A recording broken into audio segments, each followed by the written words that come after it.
deep beneath the waves, buried under shifting desert sands, hidden within impenetrable jungles lie cities that time has forgotten.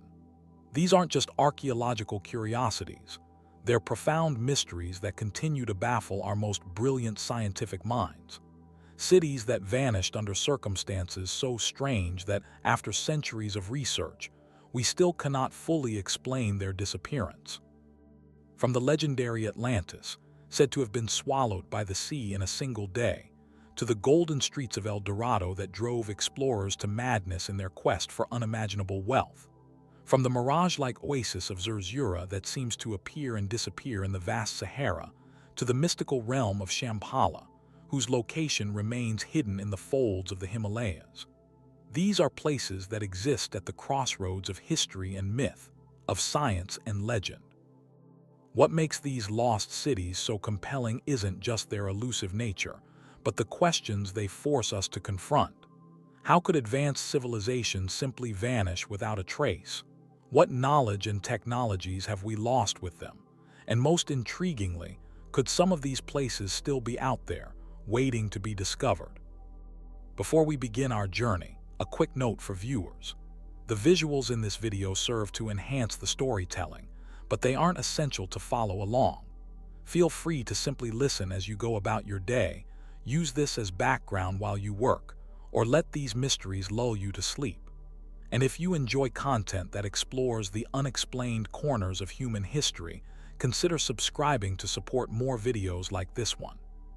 So sit back, relax, grab a comfortable spot, and prepare for a 4-hour exploration of lost cities that continue to puzzle scientists to this day. Our journey begins now. Somewhere beneath the waves of the Atlantic Ocean, or perhaps the Mediterranean Sea, lies what many consider the greatest lost city of all time. Atlantis, a name that has captivated explorers, historians, and dreamers for thousands of years. The story of this advanced civilization that supposedly disappeared beneath the waves in a single day, and night has become the template for all lost city myths that followed. But was Atlantis real, or simply an elaborate fiction created by one of history's greatest philosophers? The tale of Atlantis comes to us primarily through the writings of Plato, the renowned Greek philosopher who lived in the 4th century BCE. In two of his dialogues, Timaeus and Critias, Plato describes a powerful maritime nation that existed some 9,000 years before his time. According to his account, Atlantis was a circular island larger than Libya and Asia combined, ruled by the descendants of Poseidon, the god of the sea.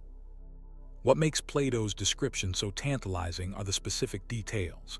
He writes of a central island surrounded by rings of water and land, connected by bridges and tunnels. At the very center stood the temple of Poseidon, adorned with silver, gold, and a mysterious metal called orichalcum. The city featured hot and cold running water, massive harbors filled with vessels from all corners of the world, and advanced engineering that would seem impossible for ancient times.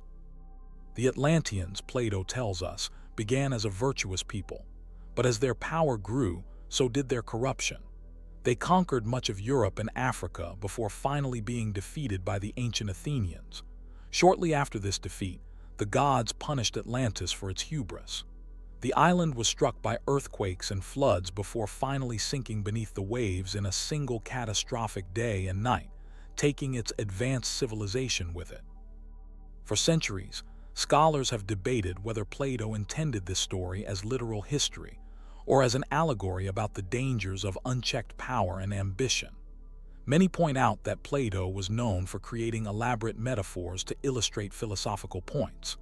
The story of Atlantis could easily be interpreted as a cautionary tale about the fate that awaits societies that become too prideful, too greedy, or too disconnected from virtue. Yet there are elements of the Atlantis story that seem oddly specific for a pure invention. Plato claims that the account was passed down through generations, from Egyptian priests to the Greek statesman Solon, then to Critias, and finally to Plato himself. He presents it not as his own creation but as history, albeit a distant one. This has led many to wonder if there might be some historical kernel of truth at the core of the legend. If Atlantis did exist, where was it located? This question has spawned countless expeditions and theories over the centuries. Some place it in the Mediterranean, perhaps connected to the Minoan civilization that flourished on Crete until around 1400 BCE. The Minoans were indeed an advanced maritime culture that suffered a sudden decline, possibly connected to the massive volcanic eruption on the nearby island of Thera, modern-day Santorini. That eruption, one of the largest in human history, created tsunamis that devastated coastal settlements throughout the region. Could the destruction of a Minoan city by this natural disaster have been the seed that eventually grew into the Atlantis legend? The timing would be off by thousands of years from Plato's account, but oral histories often compress or expand timeframes as they're passed down through generations. Others look to the Atlantic Ocean, as the name Atlantis might suggest. The Azores, the Canary Islands, and even locations near the Strait of Gibraltar have all been proposed as possible sites. Some point to underwater formations near Cuba or the Bahamas, though most of these have been explained as natural geological formations rather than the remains of temples or roads. More fringe theories place Atlantis even further afield, in locations ranging from Antarctica to Indonesia to the Celtic Shelf off the coast of Ireland. Each theory offers tantalizing possibilities, but falls short of providing conclusive evidence. One of the most persistent debates surrounding Atlantis concerns the level of technology the Atlanteans supposedly possessed. Plato describes a society with engineering capabilities that would have been impressive even in his own time, let alone thousands of years earlier. Some interpret these descriptions literally and suggest that Atlantis may have had technology far beyond what we believe was possible in the ancient world. Others argue that these details were likely embellishments, either by Plato himself or by those who passed the story down before him. After all, tales tend to grow in the telling, and 9,000 years would provide ample time for exaggeration. What might have begun as a story of a prosperous coastal city with stone buildings and wooden ships could easily transform into a tale of a metropolis with golden temples and strange metals. Perhaps the most compelling aspect of the Atlantis mystery is how it mirrors actual geological events that we now know occur regularly in Earth's history. Sudden flooding of coastal areas due to earthquakes, volcanic eruptions, or rising sea levels has happened countless times throughout human history. The end of the last ice age around 12,000 years ago resulted in dramatic sea level rises that would have submerged many coastal settlements.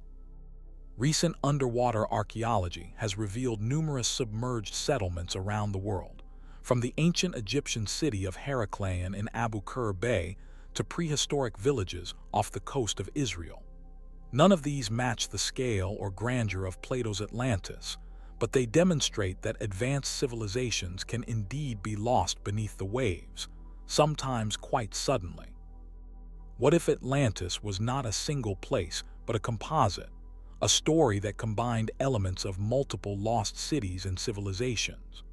Perhaps it represents the collective memory of various catastrophes that befell different Mediterranean cultures, from the Thera eruption to the flooding of Black Sea settlements around 5600 BCE. This possibility challenges us to think about oral history in a different way. Rather than preserving specific facts about specific events, such histories might instead encode broader patterns and truths about human experience. The story of a great civilization brought low by natural disaster, and its own hubris is one that resonates across cultures and eras. Whether or not there was a literal Atlantis may be less important than what the story tells us about ourselves and our relationship with the natural world. Despite over 2 millennia of searching, no archaeological evidence has conclusively proven the existence of Atlantis as Plato described it. Yet the search continues, driven by that uniquely human desire to connect with our past and recover what has been lost. Each new underwater discovery, each ancient text translated, holds the potential to shed new light on this enduring mystery. Perhaps there is something deeper that drives our fascination with Atlantis. In a world where satellite imagery has mapped every corner of our planet, and where few truly unexplored places remain, Atlantis represents the possibility that something monumental could still be waiting to be discovered. It speaks to our sense of wonder, to the belief that the world still holds secrets, that the maps of human history are not yet complete.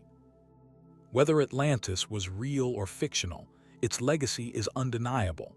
It has inspired countless books, films, and expeditions.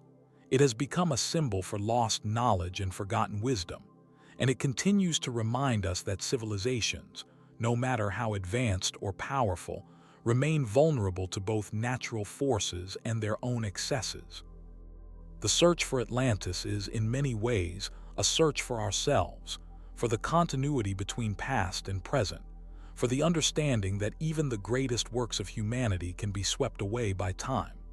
Yet the story endures, passed down from generation to generation, a testament to our endless curiosity about what came before and what might have been. As we continue to explore the depths of our oceans and uncover more of our ancient past, who knows what we might find? Perhaps one day, some underwater explorer will discover ruins that match Plato's description. Or perhaps the true value of Atlantis lies not in its physical remains, but in the questions it continues to inspire about our history, our capabilities, and our place in the natural world. The mystery of Atlantis remains unsolved, a tantalizing enigma that bridges the gap between mythology and history. And in that unresolved space, our imagination continues to thrive, contemplating the possibility of a civilization that rose to great heights before disappearing beneath the waves in a single day and night of misfortune. Deep in the impenetrable jungles of South America, shrouded by mist and legend, lies the most tantalizing lost city ever described. El Dorado, the city of gold, a place where precious metals were so abundant that the buildings gleamed golden in the sunlight, and even the most common objects were crafted from what we consider priceless treasure. For centuries, this legend drove European explorers to their deaths in the unforgiving Amazon rainforest. But was El Dorado ever real, or was it simply the feverish dream of gold-hungry conquistadors? The story of El Dorado has evolved significantly over the centuries. Interestingly, the original legend wasn't about a city at all, but rather a man, a king or high priest of the Muisca people who lived in what is now Colombia. According to early Spanish accounts from the 1630s, this ruler would cover himself in gold dust during sacred ceremonies, then wash it off in Lake Guadavita, a small circular lake in the eastern ranges of the Colombian Andes. These ceremonies were apparently witnessed by Spanish conquistadors, who were already obsessed with finding sources of gold in the Americas. The sight of a man literally covered in gold, casting golden offerings into a sacred lake, must have been extraordinary. But human nature being what it is, the tale grew with each retelling. Soon, El Dorado, which literally translates to the Gilded One, referring to the gold-dusted king, transformed in the European imagination. It became not just a man, but an entire city of gold, then an empire, and finally a legendary kingdom called Manoa, supposedly situated on the shores of Lake Paraíba somewhere in the unmapped wilderness between the Amazon and Orinoco river systems. This evolution of the legend speaks volumes about the European mindset during the age of exploration. The conquistadors had already encountered the vast wealth of the Aztec and Inca empires. They had seen temples lined with gold plates, witnessed royal courts where gold was used for everyday objects, and plundered treasures beyond their wildest dreams. If such wealth existed in the civilizations they had already conquered, what untold riches might await in the unexplored interior of the continent? The search for El Dorado became one of the driving forces behind the European exploration of South America. Countless expeditions ventured into the jungle, following rumors, indigenous tales, and sometimes pure fantasy. Few returned, and those that did brought back nothing but stories of hardship, disease, and death. The jungle claimed far more lives than any gold ever rewarded. Perhaps the most famous of these explorations was led by Sir Walter Raleigh, the English courtier, explorer, and favorite of Queen Elizabeth I. Raleigh made 2 expeditions to South America in search of El Dorado, convinced that finding it would restore him to royal favor. His second journey in 1617 ended in failure, and upon his return to England, he was executed for disobeying orders to avoid conflict with the Spanish. Raleigh's fate illustrates how powerful the lure of El Dorado had become. Even a man of his experience and standing would risk everything on what was, even then, considered by many to be a fool's errand. But Raleigh was far from alone in his obsession. The Gonzalo Pizarro expedition of 1540, the expedition of Philip von Hutten in 1541, the quest of Pedro de Ursua and Lope de Aguirre in 1560, all ventured into the jungle seeking the Golden City. Some of these expeditions comprised hundreds of European soldiers and thousands of indigenous porters. Most never returned. The human cost of these expeditions extended far beyond the explorers themselves. Indigenous populations throughout South America suffered tremendously as Europeans pushed into their territories, bringing disease, slavery, and violence in their wake. Entire communities were decimated or displaced in the relentless search for gold. But if El Dorado began as a misunderstanding of Muisca rituals, did it have any basis in reality at all? Recent archaeological discoveries suggest that there may have been more truth to the legends than previously thought, though not in the form of a literal city of gold. The Amazon rainforest, long thought to be too hostile an environment to support large human settlements, has revealed secrets in recent decades that have revolutionized our understanding of pre-Columbian civilization in South America. Using satellite imagery and advanced scanning technologies, archaeologists have discovered evidence of extensive ancient settlements, sophisticated earthworks, and managed landscapes throughout the Amazon basin. These discoveries suggest that the Amazon once supported a much larger human population than previously believed, with complex societies that modified their environment in ways that were sustainable and productive. The notion that advanced civilizations could have flourished in the heart of the rainforest no longer seems far-fetched. One of the most significant findings has been the discovery of terra preta, or Amazonian dark earth, an artificially enriched soil created by ancient Amazonians. This human-made soil remains fertile thousands of years after its creation, suggesting an advanced understanding of agricultural techniques that allowed for sustained food production in an environment usually considered poor for farming. Combine these discoveries with what we know about the gold-working cultures of pre-Columbian South America, such as the Muisca, Quimbaya, and Calama, and a different picture emerges. These societies produced astonishing works of gold, not because gold was rare or valuable in their cultural context, but because it was spiritually significant, associated with the sun and divine energy. The Spanish, viewing these objects through the lens of European values, saw only their material worth. This fundamental misunderstanding may have been at the root of the El Dorado myth. When indigenous informants spoke of places where gold was abundant, they may have been referring to sites of spiritual significance, not vast treasures waiting to be plundered. This interpretation is supported by the discovery of numerous gold artifacts in Colombia's Lake Guatavita, the very lake associated with the original El Dorado legend. Multiple attempts to drain the lake, beginning in the 16th century and continuing into modern times, have recovered gold objects that seem to confirm aspects of the ritual described in early Spanish accounts. Another intriguing possibility is that El Dorado might have referred to one of the urban centers that we now know existed in the Amazon before European contact. Archaeological evidence suggests that some of these settlements were quite large, possibly housing tens of thousands of people, with complex systems of roads, canals, and earthworks.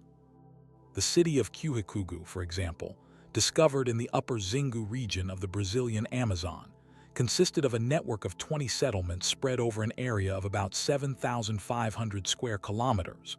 Each settlement had moats, palisades, and raised causeways connecting them. Could a place like this, perhaps one with particular cultural significance or unusual wealth, have been the kernel of truth at the heart of the El Dorado legend? We may never know the full truth about El Dorado. The jungle reclaims its secrets quickly, and 5 centuries of searching have yielded more questions than answers. But perhaps the most valuable insight from the El Dorado story is what it reveals about human nature, about our capacity for both wonder and greed, for both exploration and exploitation. The quest for El Dorado drove some of the most ambitious explorations in human history. It opened up continents and connected worlds, but at a terrible cost in human suffering. It represents both the best and worst of our species. Our insatiable curiosity about what lies beyond the next horizon, and our tendency to destroy what we don't understand in pursuit of wealth and power. Today, as we continue to uncover the true history of the Amazon and its peoples, we're learning that the real treasures of this region were never gold or jewels, but knowledge. Knowledge of how to live sustainably in one of Earth's most challenging environments, how to enrich soils that remain fertile for millennia, how to manage forests in ways that increase rather than deplete biodiversity. Perhaps El Dorado still waits to be discovered, not as a city of literal gold, but as a repository of this lost wisdom, a different kind of wealth that might prove far more valuable in our resource-depleted world. And perhaps that's the final irony of the El Dorado legend, that the true treasure was always there, hidden in plain sight, while generations of explorers rushed past it in search of mere metal. As we continue to explore the Amazon with new technologies and perspectives, who knows what other secrets might emerge from the green maze where so many searchers lost their way? The jungle keeps its mysteries close, revealing them only to those who approach with patience, respect, and the right questions. The search for El Dorado continues, but the nature of the treasure has changed. In the vast, shifting sands of the Sahara Desert, where temperatures regularly soar above 120 degrees Fahrenheit and water is more precious than gold, legends speak of a hidden paradise. Zerzura, the lost oasis, a place of abundant water, lush vegetation, and incredible wealth, lying somewhere in the endless dunes, waiting to be discovered. For centuries, Bedouin travelers passed down tales of this mysterious place, speaking of white birds, black giants, and a city gate that could only be opened by the right key. But is Zerzura merely a mirage, a desert dream born from the sun-baked imaginations of thirsty travelers? Or could such a paradise really exist hidden among the most inhospitable terrain on Earth? The earliest written mention of Zerzura appears in a 13th century Arabic manuscript called Kitab al-Kanaz, or the Book of Hidden Treasures. This text, essentially a treasure hunter's guide to Egypt, describes Zerzura as a whitewashed city of the desert, full of treasures and black giants, with a king and queen sleeping in their castle, undisturbed by the outside world. The entrance to this fabled city was said to be guarded by carved birds, and the name Zerzura itself likely derives from the Arabic word for birds, Zarzur. Other accounts describe Zerzura as an oasis rather than a city, a fertile valley hidden among the dunes with palm trees, springs of fresh water, and even small lakes.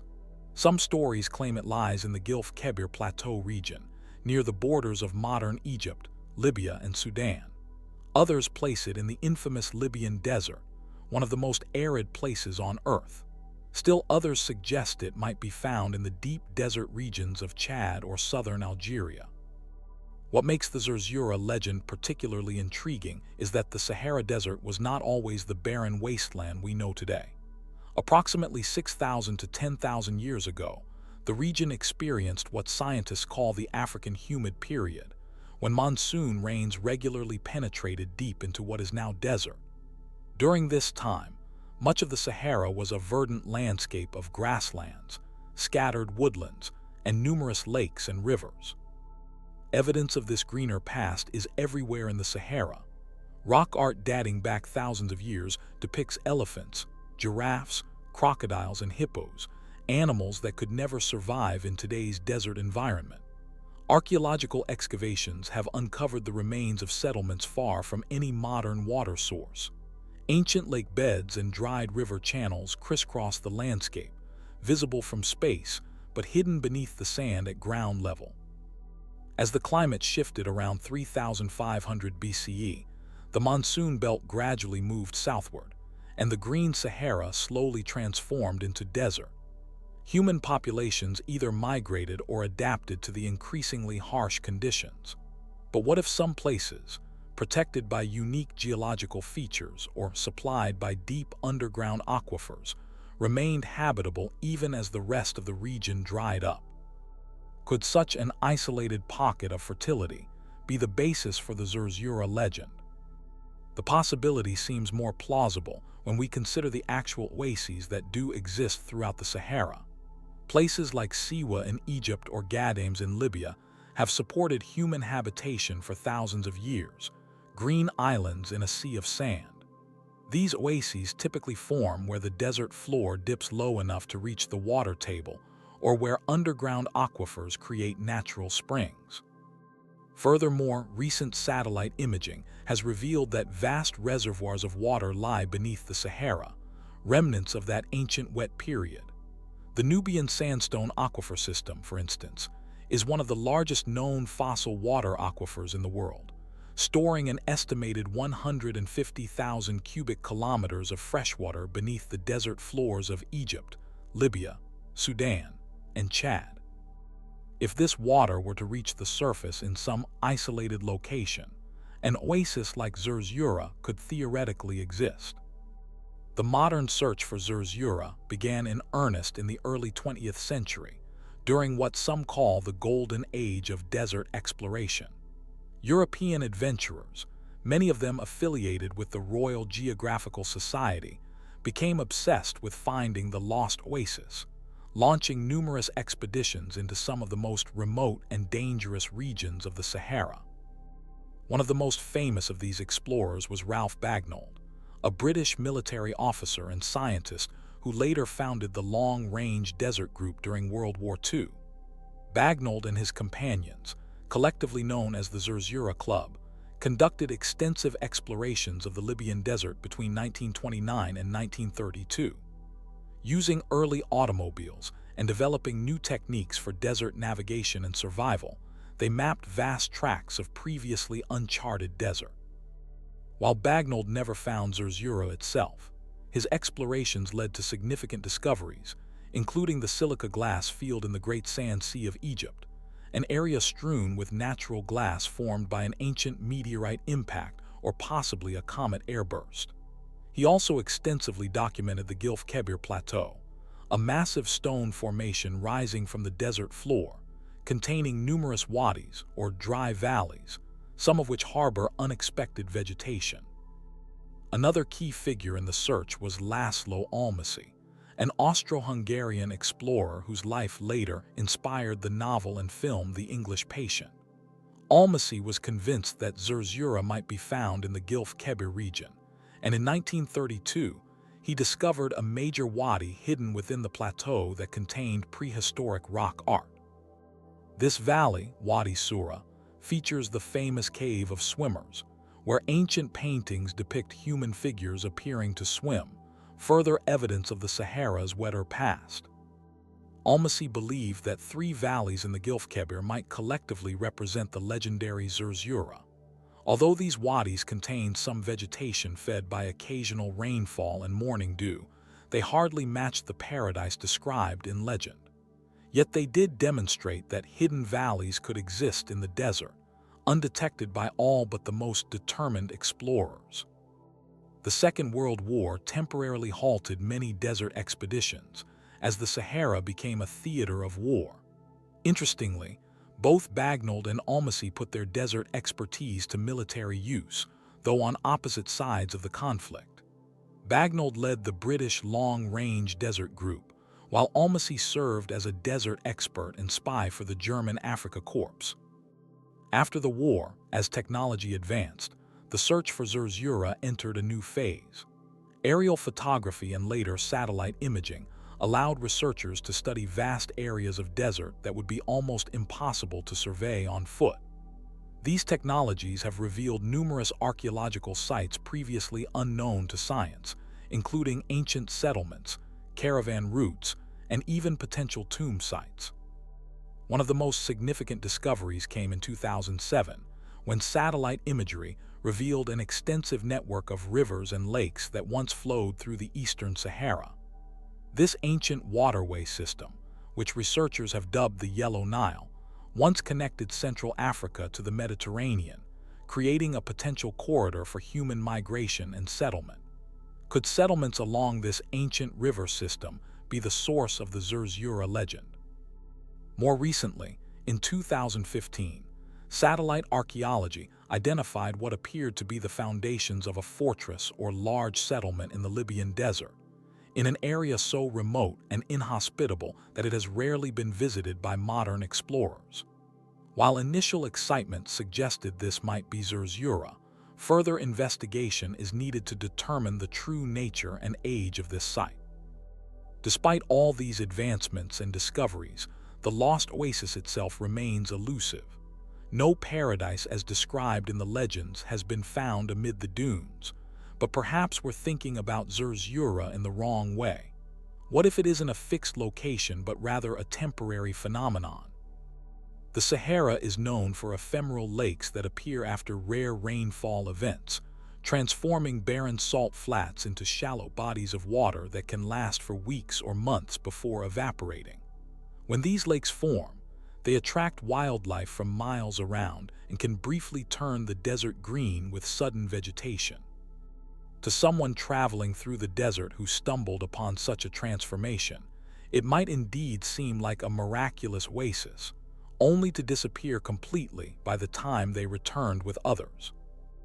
Alternatively, Zerzura might be based on Thales of the Garamantes, an ancient Saharan civilization that flourished from approximately 900 BCE to around 700 CE. The Garamantes built sophisticated underground irrigation systems called fagara, which allowed them to farm in the desert and establish urban centers that would have seemed miraculous to nomadic peoples. The ruins of their capital, Garama, and other settlements in what is now southwestern Libya contain the remains of buildings that would have appeared whitewashed in their prime, echoing descriptions of Zerzura. Perhaps most intriguingly, some scholars suggest that Zerzura might not be lost at all, but hidden intentionally. Throughout history, desert peoples have jealously guarded knowledge of water sources, understanding that their survival depended on controlling access to this precious resource. The deliberate obscuring of oasis locations through misleading directions and cautionary tales would be a logical survival strategy in such an environment. This possibility aligns with versions of the legend that describe Zerzura as being protected by supernatural guardians or accessible only to those who possess a special key. These elements might be metaphorical representations of specialized knowledge required to find water in the desert, knowledge passed down within certain groups and deliberately kept from outsiders. Whether Zerzura exists as a physical place, existed in the past, or serves as a metaphor for the desert's hidden secrets, its legend endures. It represents humanity's eternal hope that even in the harshest environments, paradise might be waiting just over the next dune. It speaks to our fascination with lost worlds and hidden knowledge, and to our ambivalent relationship with the desert, a place we perceive as both threatening and magical. As climate change accelerates and previously fertile regions face increasing aridity, the legend of Zerzura takes on new significance. The story of a verdant paradise lost to desertification resonates with our contemporary concerns about environmental change and resource scarcity. Perhaps by understanding how humans adapted to climate shifts in the past, we might better prepare for challenges in the future. The search for Zerzura continues, not just in the physical exploration of remote desert regions, but in our collective imagination. Each new archaeological discovery, each advancement in remote sensing technology, offers the tantalizing possibility that one of history's most enduring geographical mysteries might finally be solved. Until then, the lost oasis remains what it has always been: a shimmer of possibility on the horizon, beckoning travelers to venture just a little further into the unknown. Hidden somewhere among the towering peaks of the Himalayas, protected by fierce snowstorms and treacherous mountain passes, lies a kingdom unlike any other on Earth. Shambhala, a place of unimaginable peace and enlightenment, where wisdom and compassion reign supreme, and the inhabitants possess knowledge and abilities far beyond ordinary human capabilities. For centuries, this mystical realm has captivated the imagination of explorers, spiritual seekers, and scholars alike. But does Shambhala exist as a physical place that one could mark on a map? Or is it something else entirely, a spiritual concept never meant to be understood in literal terms?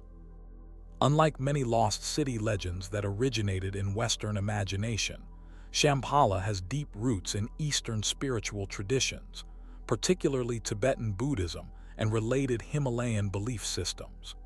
The earliest references to Shambhala appear in ancient Indian texts called the Kalachakra Tantra, composed around the 10th century CE. These texts describe Shambhala as a kingdom ruled by enlightened kings who preserved the teachings of the Kalachakra, an advanced system of philosophy, science, and spiritual practice.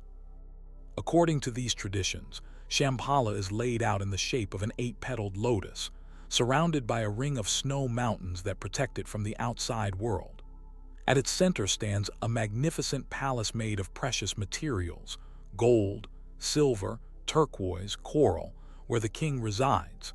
The kingdom is said to contain 96 principalities, each governed by an emanation of the king himself. The inhabitants of Shambhala are described as healthy, long-lived, and spiritually advanced. They practice the Kalachakra teachings diligently, using methods that allow them to achieve enlightenment in a single lifetime rather than over many incarnations. Their society functions in perfect harmony, free from war, poverty, and suffering.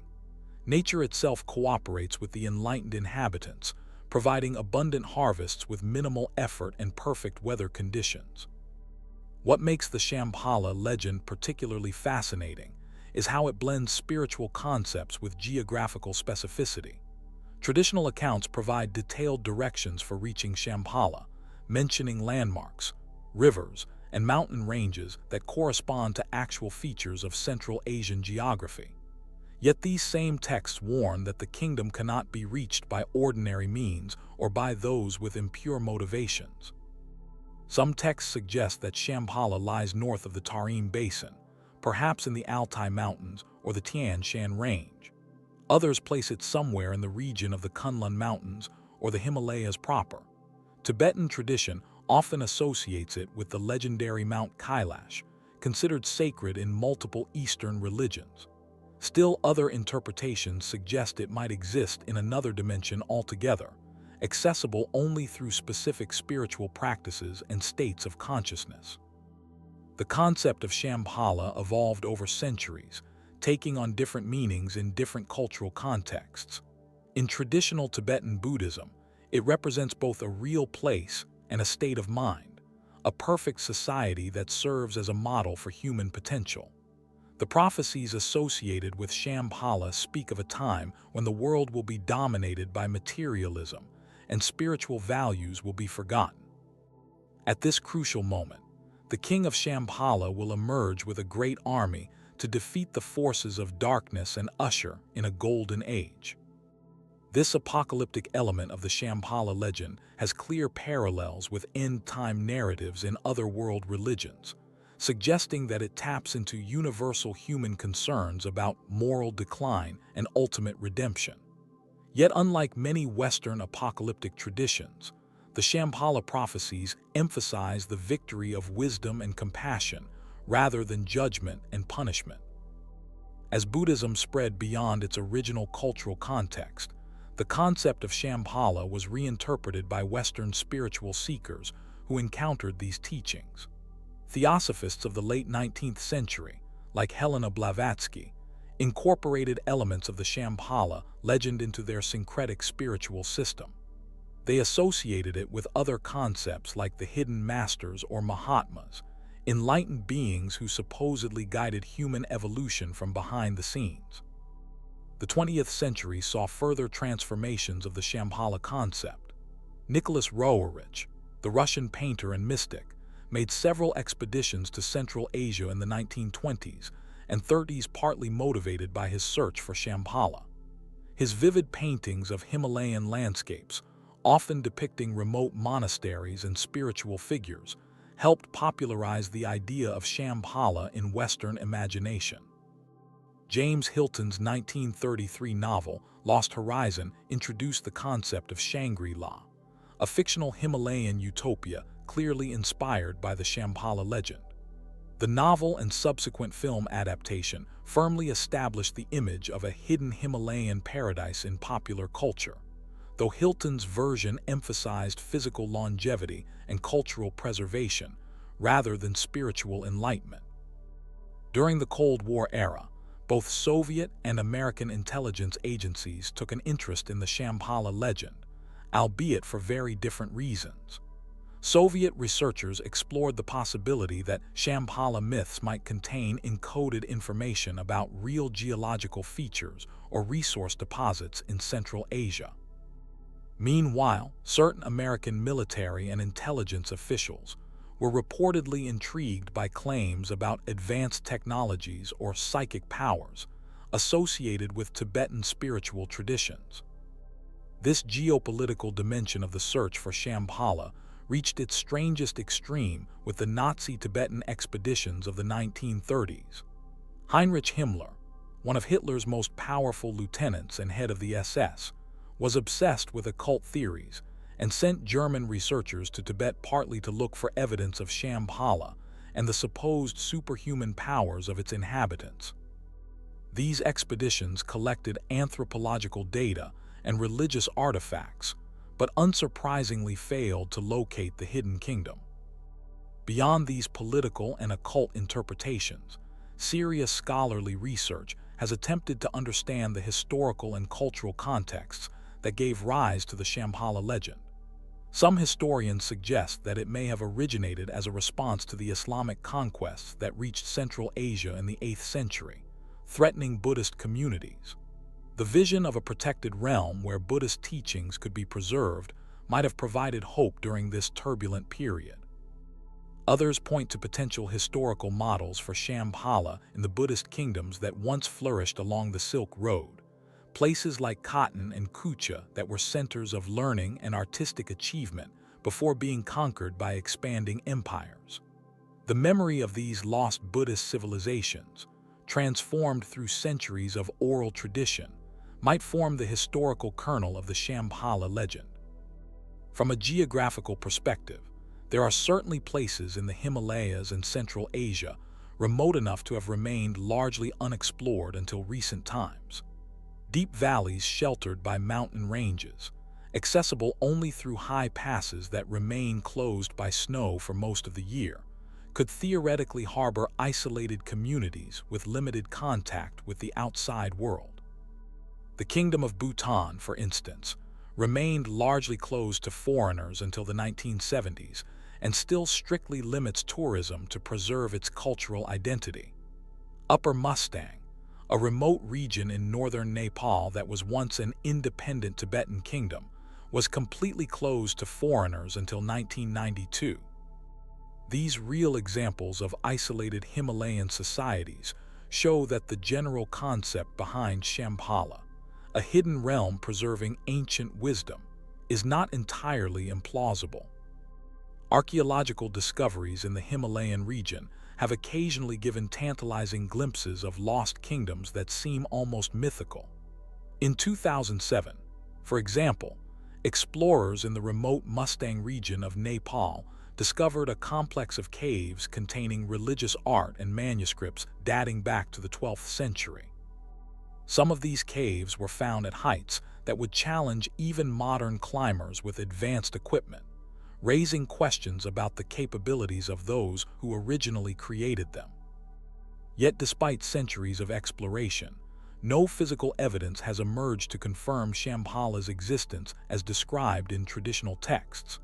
This has led many scholars to emphasize the symbolic and spiritual aspects of the legend, rather than its literal geography. In this interpretation, Shambhala represents a state of consciousness or a social ideal rather than a place one could reach by physical travel. The Chogyam Trungpa Rinpoche, an influential Tibetan Buddhist teacher who brought these teachings to the West in the 20th century, described Shambhala as the path of nonviolence and human dignity that exists in all cultures. He established the Shambhala training program, which teaches meditation and contemplative practices designed to cultivate wisdom and compassion without requiring adherence to Buddhist religious beliefs. This interpretation of Shambhala as a spiritual concept rather than a physical location aligns with certain strands of Tibetan Buddhist thought. In this view, Shambhala exists as a pure land, a realm that manifests the enlightened qualities of mind and can be accessed through meditation and spiritual development. The detailed geographical descriptions in traditional texts are understood as maps of consciousness rather than literal terrain. Yet the idea of Shambhala as a real place continues to captivate the imagination. Modern adventurers still venture into remote Himalayan regions, hopping to discover valleys or plateaus that might correspond to the legendary kingdom. Some focus on the Sutlej Valley in western Tibet, others on the hidden valleys or bayals described in Tibetan tradition, sanctuaries blessed by Padmasambhava, the founder of Tibetan Buddhism, as refuges for practitioners during times of strife. The concept of bayals is particularly interesting in relation to Shambhala. These hidden valleys are described in Tibetan texts as places concealed by Padmasambhava in the 8th century, to be discovered by destined individuals called Tertons when the world outside faces calamity. Unlike Shambhala, several bayals have been identified in the physical world, including the Pamako region in southeastern Tibet and the Kenbalung Valley near Mount Kailash. These areas were indeed settled by Tibetan refugees fleeing persecution at various points in history. The modern accessibility of these once remote regions raises an interesting question. If Shambhala does exist as a physical place, could it remain hidden in today's world of satellite imaging and global exploration? Some adherents of the tradition suggest that Shambhala exists in a dimension slightly offset from our own, invisible to ordinary perception, but accessible to those with developed spiritual faculties. Others propose that it might exist underground, with entrances concealed in remote mountain caves. These more esoteric interpretations have been reinforced by accounts from various spiritual practitioners who claim to have made contact with Shambhala or its emissaries through dreams, visions, or meditation experiences. Such reports are, of course, impossible to verify by conventional means, but they continue to add layers to the evolving legend. Perhaps the most significant aspect of the Shambhala legend is how it has inspired real-world attempts to create societies embodying its ideals. The concept of enlightened society, where individuals cultivate wisdom and compassion while creating harmonious communities, has influenced countless intentional communities, spiritual centers, and social experiments around the world. In the Himalayan region itself, the legend continues to shape cultural identity and environmental consciousness. Many local communities view themselves as guardians of sacred landscapes associated with Shambhala and related spiritual traditions. This perspective has given rise to conservation efforts that combine traditional Buddhist values with modern environmental science, protecting biodiversity and cultural heritage simultaneously. The search for Shambhala has also contributed to scholarly understanding of Himalayan geography and history. Explorers motivated by the legend have documented previously unmapped regions, discovered archaeological sites, and preserved cultural practices that might otherwise have been lost. In this sense, The quest for Shambhala has enriched our knowledge regardless of whether the kingdom itself is ever found. As climate change threatens the Himalayan region, with melting glaciers and shifting weather patterns, the Shambhala legend takes on new relevance. Traditional accounts describe the kingdom as maintaining perfect environmental balance, with humans living in harmony with nature rather than exploiting it. This vision offers a compelling counterpoint to the environmental crises facing the region today. Some researchers have suggested that ancient Tibetan and Himalayan societies may indeed have possessed sophisticated knowledge of sustainable living that could be valuable in addressing contemporary environmental challenges. The careful management of scarce resources, techniques for agriculture in extreme conditions, and social structures that limited consumption might all contain lessons for modern sustainability efforts. Whether understood as a physical place, a state of consciousness, or a social ideal, Shambhala represents humanity's enduring hope for a better way of living. It speaks to our intuition that the competitive, materialistic values dominating much of modern society are not the only possibility, that humans are capable of creating communities based on wisdom, compassion, and harmony with the natural world. The legend reminds us that the highest mountains on Earth, the so-called roof of the world, still harbor mysteries despite centuries of exploration. The Himalayan region, with its extreme terrain, remarkable biodiversity, and ancient cultures, continues to resist complete understanding. In these vast, rugged landscapes, the possibility of undiscovered valleys, hidden caves, and preserved knowledge remains tantalizingly open. Perhaps the true purpose of the Shambhala legend is not to send explorers on a physical quest, but to inspire an inner journey toward the qualities that the kingdom represents. In this sense, Shambhala might be discovered not by crossing mountains and glaciers, but by cultivating wisdom and compassion in our own lives and communities.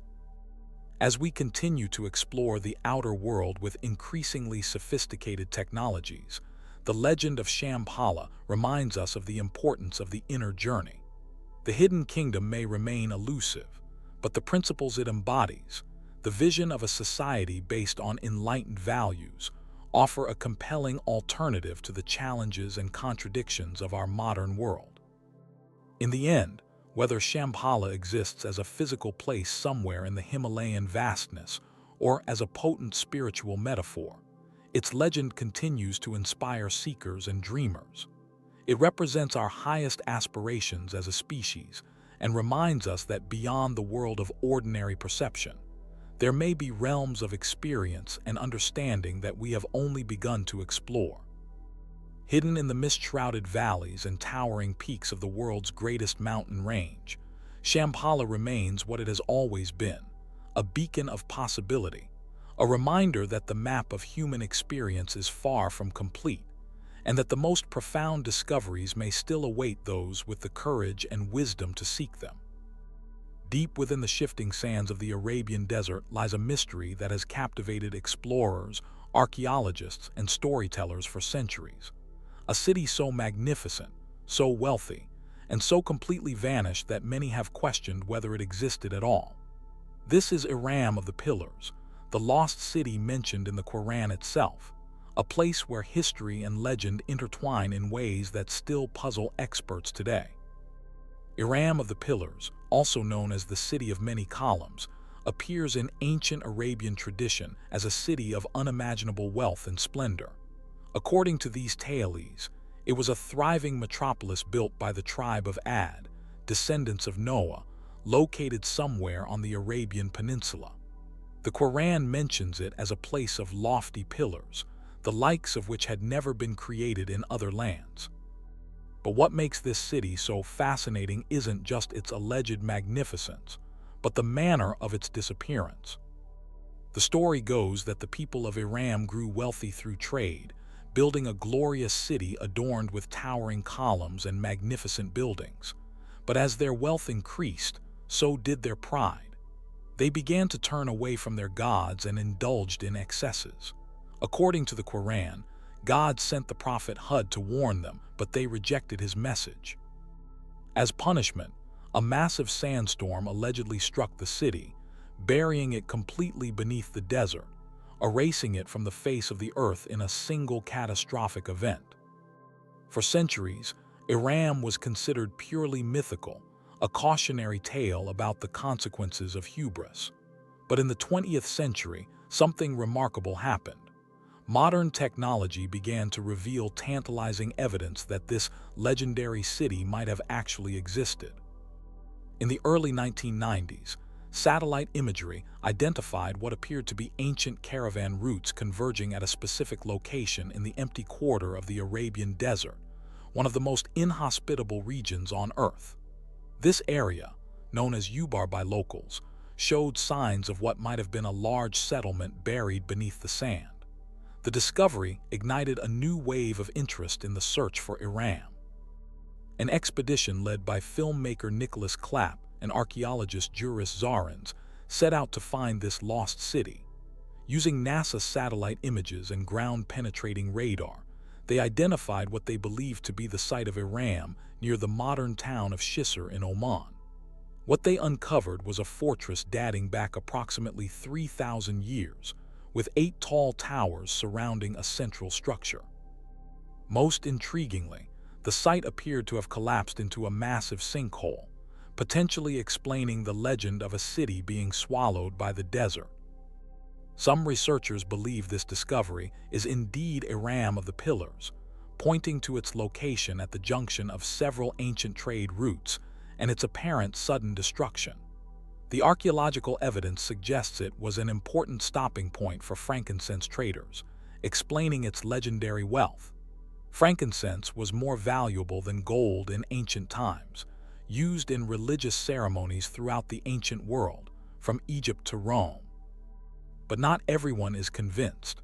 Some scholars argue that the site at Ubar is too small to be the magnificent city described in legends. Others suggest that Iram wasn't a single city at all, but rather a region or tribe. The debate continues, with no definitive answer in sight. What makes the mystery of Iram particularly challenging is the harsh environment of the Arabian Desert. The relentless shifting sands have likely buried countless ancient sites, potentially including parts of Iram that remain undiscovered. The extreme conditions make archaeological work difficult, if not impossible, in many areas where the city might have stood. There's also the question of what might have caused Iram's destruction, if it indeed existed. While the Quran describes divine punishment, geologists have proposed a more scientific explanation. The discovery at Ubar revealed that the settlement was built atop a large limestone cavern. Over centuries, as the inhabitants drew water from the underground aquifer, the cavern may have destabilized, eventually collapsing and taking much of the city with it. This would explain both the physical evidence of destruction and how the legend of a city swallowed by the desert came to be. What seemed like divine punishment to ancient peoples might have been a natural geological event, albeit a catastrophic one. But the mystery deepens when we consider the descriptions of Iram in ancient texts. The Quran refers to it as a city with lofty pillars, the likes of which had never been created in other lands. Other Arabian sources describe buildings adorned with gold and silver, and pillars encrusted with gems. Are these merely exaggerations, the natural embellishments that occur as stories are passed down through generations? Or could there be another Iram, even more magnificent, still waiting to be discovered beneath the sands? The search for Iram has been complicated by political instability in many parts of the Arabian Peninsula. Regions where the city might have been located are often inaccessible to archaeologists due to ongoing conflicts or restrictions on research. This means that even with modern technology, large areas that might contain evidence of Iram remain unexplored. What we do know is that the Arabian Peninsula was home to several advanced civilizations that have left minimal traces. The Nabateans, for example, built the magnificent city of Petra in Jordan, carved directly into rose-colored stone. If such civilizations existed, might Iram have been among them, perhaps even more magnificent than those we've already discovered. Some researchers have suggested that Iram might be connected to the ancient kingdom of Dilmun, mentioned in Mesopotamian texts as a trade partner known for its wealth. Others have proposed links to the Sabaean kingdom in Yemen, which grew rich from the frankincense trade and built impressive structures, including the famous Marib Dam. The ongoing debate about Iram's existence and location reflects a broader challenge in archaeology, distinguishing between myth and history. Many legendary places once thought to be purely mythical have later been discovered to have historical bases. Troy, mentioned in Homer's Iliad, was considered fictional until Heinrich Schliemann's excavations in the late 19th century. Might Iram follow a similar path, transitioning from legend to historical reality through archaeological discovery? Modern technology continues to offer new hope for solving the mystery of Iram. Advanced satellite imaging can now penetrate certain types of terrain, revealing structures hidden beneath the surface. Ground-penetrating radar and LiDAR technology allow archaeologists to map sites without extensive excavation. These tools might yet reveal the true Iram, if it exists. For now, the city of many columns remains one of archaeology's most tantalizing mysteries. Was it a real place, buried by a natural disaster and transformed into legend? Or was it always a metaphorical tale, meant to teach lessons about pride and divine judgment? Perhaps it was a bit of both, a real trading post whose fate became the seed for a larger legend. What makes Iram so compelling is not just the question of its existence, but what it represents.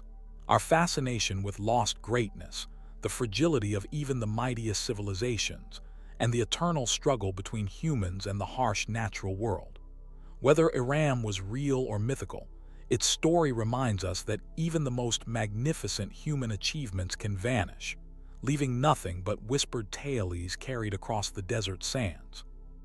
As technology advances and more archaeological work is done in the Arabian Peninsula, we may one day have a definitive answer about Iram of the Pillars. Until then, it remains one of history's greatest enigmas, a city that might be buried beneath our feet or exist only in our imagination.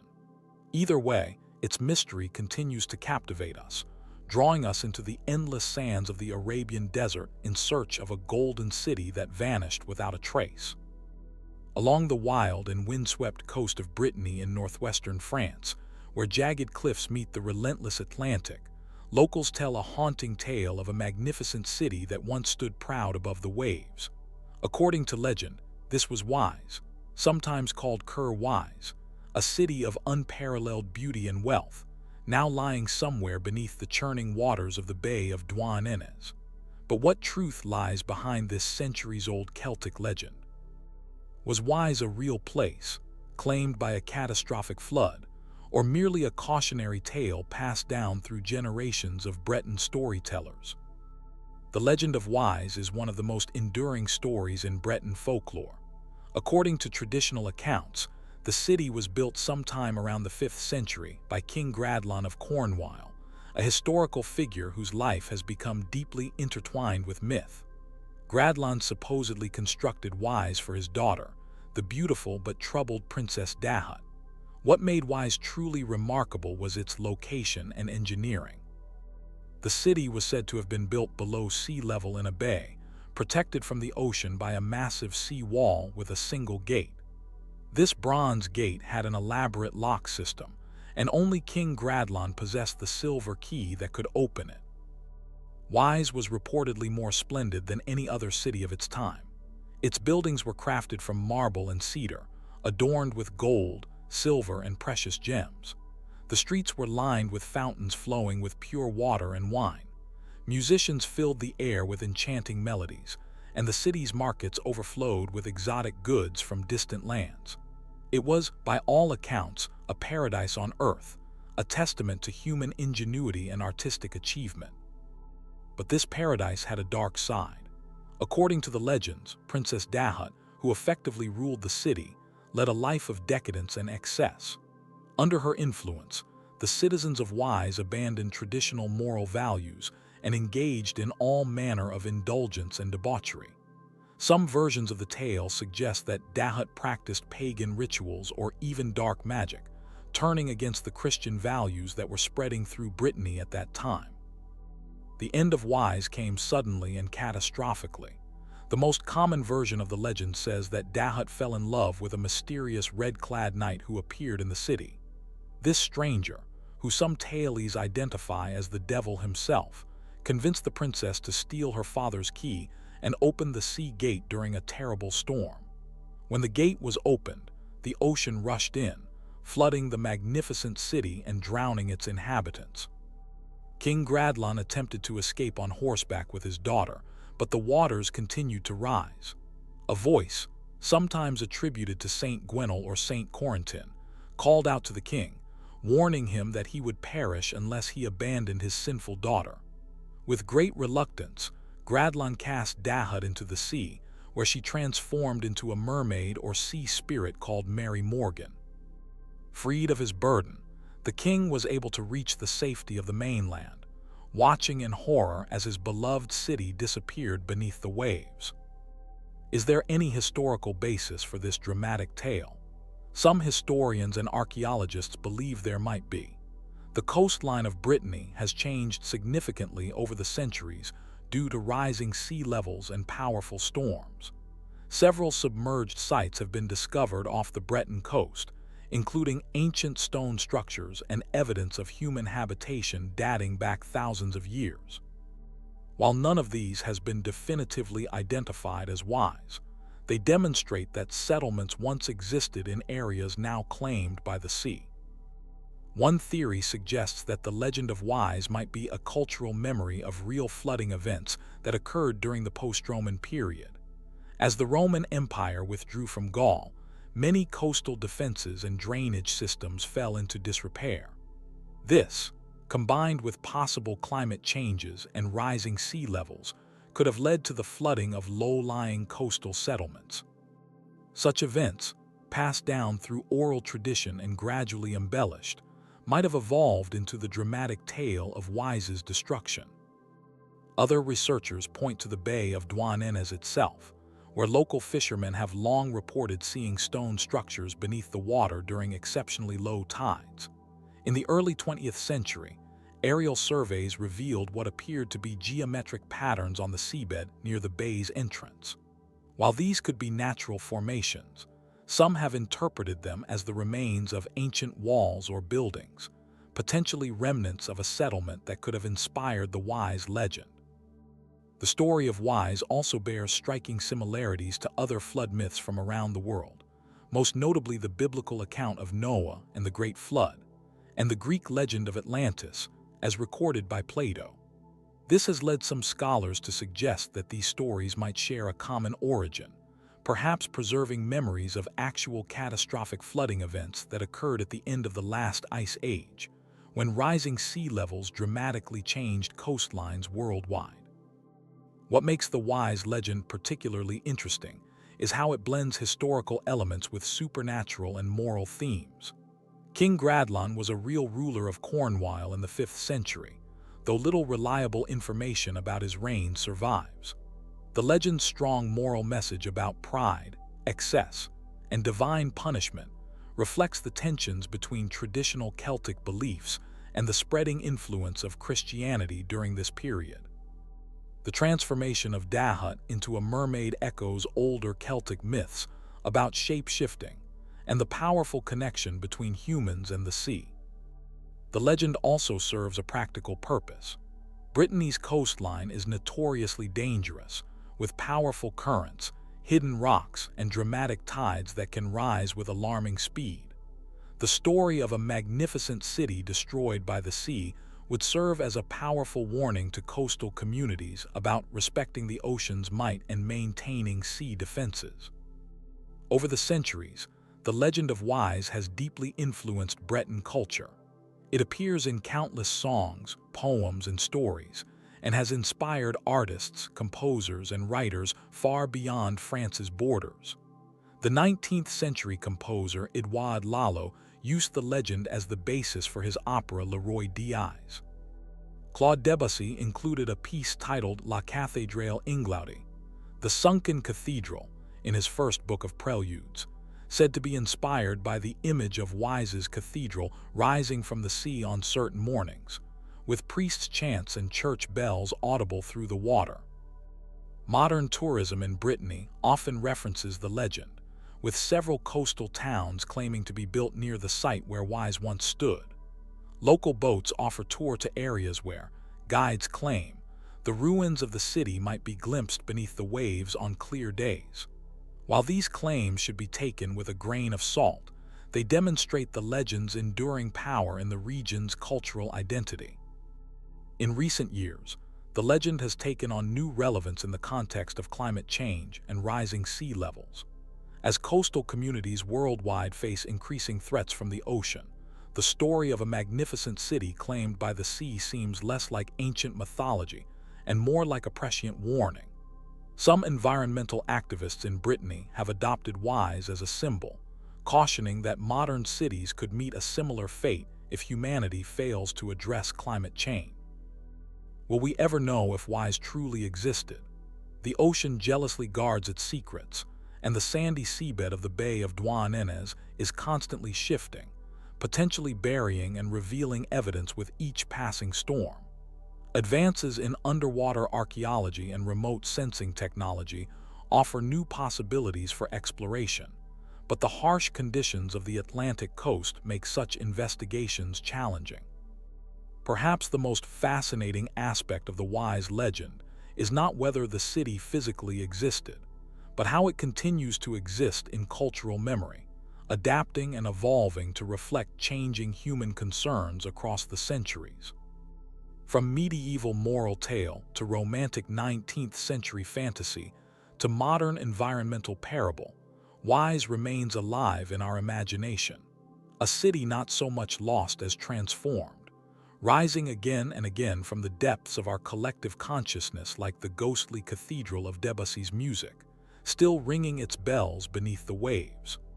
In the cold, gray waters of the Baltic Sea, somewhere along the coastline of what is now northern Germany or Poland, legends speak of a city that once outshone all others in northern Europe.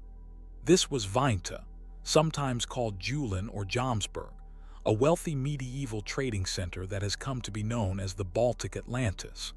Like its Mediterranean counterpart, Vinta is said to have disappeared beneath the waves, punished for the pride and excess of its inhabitants.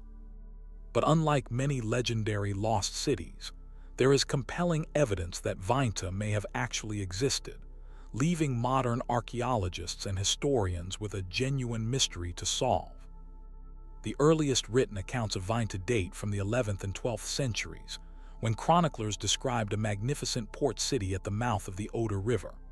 Adam of Bremen, writing around 1070, described it as the largest city in Europe, a bold claim that suggests either exaggeration or truly remarkable urban development. According to his chronicle, Vinta was home to a diverse population that included Slavs, Saxons, Greeks, and even merchants from as far away as Asia. It was said to be so wealthy that even the commoners adorned themselves with gold and silver, and its markets overflowed with exotic goods from distant lands. Saxo Grammaticus, writing in the late 12th century, referred to the city as Julin, describing it as a stronghold of pirates and a center of pagan worship. Other sources called it Jomsburg and associated it with the legendary Jomsvikings, an elite warrior brotherhood that supposedly lived by a strict code and served various Scandinavian kings. These different names have led to debate about whether these sources were describing the same place or different settlements in the region. What all accounts agree on is that this was a city of unprecedented wealth and commercial importance in the Baltic region. Situated at a crucial point where rivers met the sea, Vinta served as a gateway between Eastern and Western Europe, between the worlds of the Vikings and the Slavs, between Christian kingdoms and pagan territories. Its harbor reportedly could accommodate hundreds of ships, and its markets offered amber, furs, honey, weapons, slaves, and luxury goods from the Byzantine Empire and beyond. The legends of Vinta's destruction vary, but most share common elements with other tales of sunken cities. According to the most popular version, the inhabitants of Vinta grew so wealthy that they became arrogant and immoral. Some accounts claim they used a golden bell to feed their pigs, others that they became so decadent they created paved roads made of polished brass or copper. Eventually, their pride and sins became too great, and divine punishment came in the form of a massive storm and flood that submerged the entire city beneath the Baltic. A more eerie legend claims that Vinta wasn't destroyed all at once, but sinks a little more each year. According to this tale, the city can sometimes be seen through the clear waters, with its streets and buildings perfectly preserved. Fishermen claim to have heard the ringing of church bells from beneath the waves, a common motif in European folklore about sunken towns and villages. Some versions of the legend say that Vinta rises from the sea once every 100 years, offering passers-by the chance to redeem it. If someone purchases bread from a baker in the risen city without commenting on the low price, the spell will be broken, and Vinta will return permanently to the surface. But thus far, according to the legend, all visitors have expressed their surprise at the cheap prices, causing the city to sink again. These colorful tales aside, historical evidence suggests that a significant trading center did exist in this region during the early medieval period. Archaeological excavations at Wollin, an island at the mouth of the Oder River in present-day Poland, have uncovered the remains of a substantial settlement dating from the 9th to the 12th centuries. The site shows evidence of international trade, craftsmanship, and a multicultural population, matching many aspects of the Vinta descriptions. Artifacts recovered from Wollin include Arabic coins, Scandinavian jewelry, Byzantine pottery, and items from as far away as the Middle East, confirming its role as an important trading hub.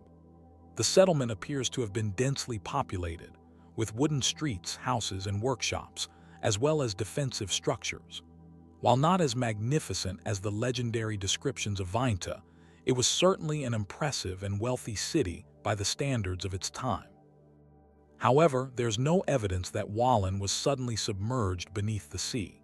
Instead, historical records suggest that the settlement declined gradually due to political changes, shifting trade routes, and military conflicts.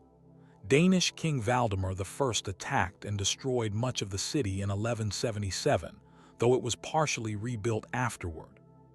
By the 14th century, the settlement had lost much of its former importance, supplanted by other Baltic trading centers like Lübeck and Gdansk. So why the persistent legends of a magnificent city swallowed by the sea? One explanation lies in the changing geography of the Baltic coastline. This region has experienced significant coastal erosion over the centuries, with storms and rising sea levels gradually claiming portions of the shoreline.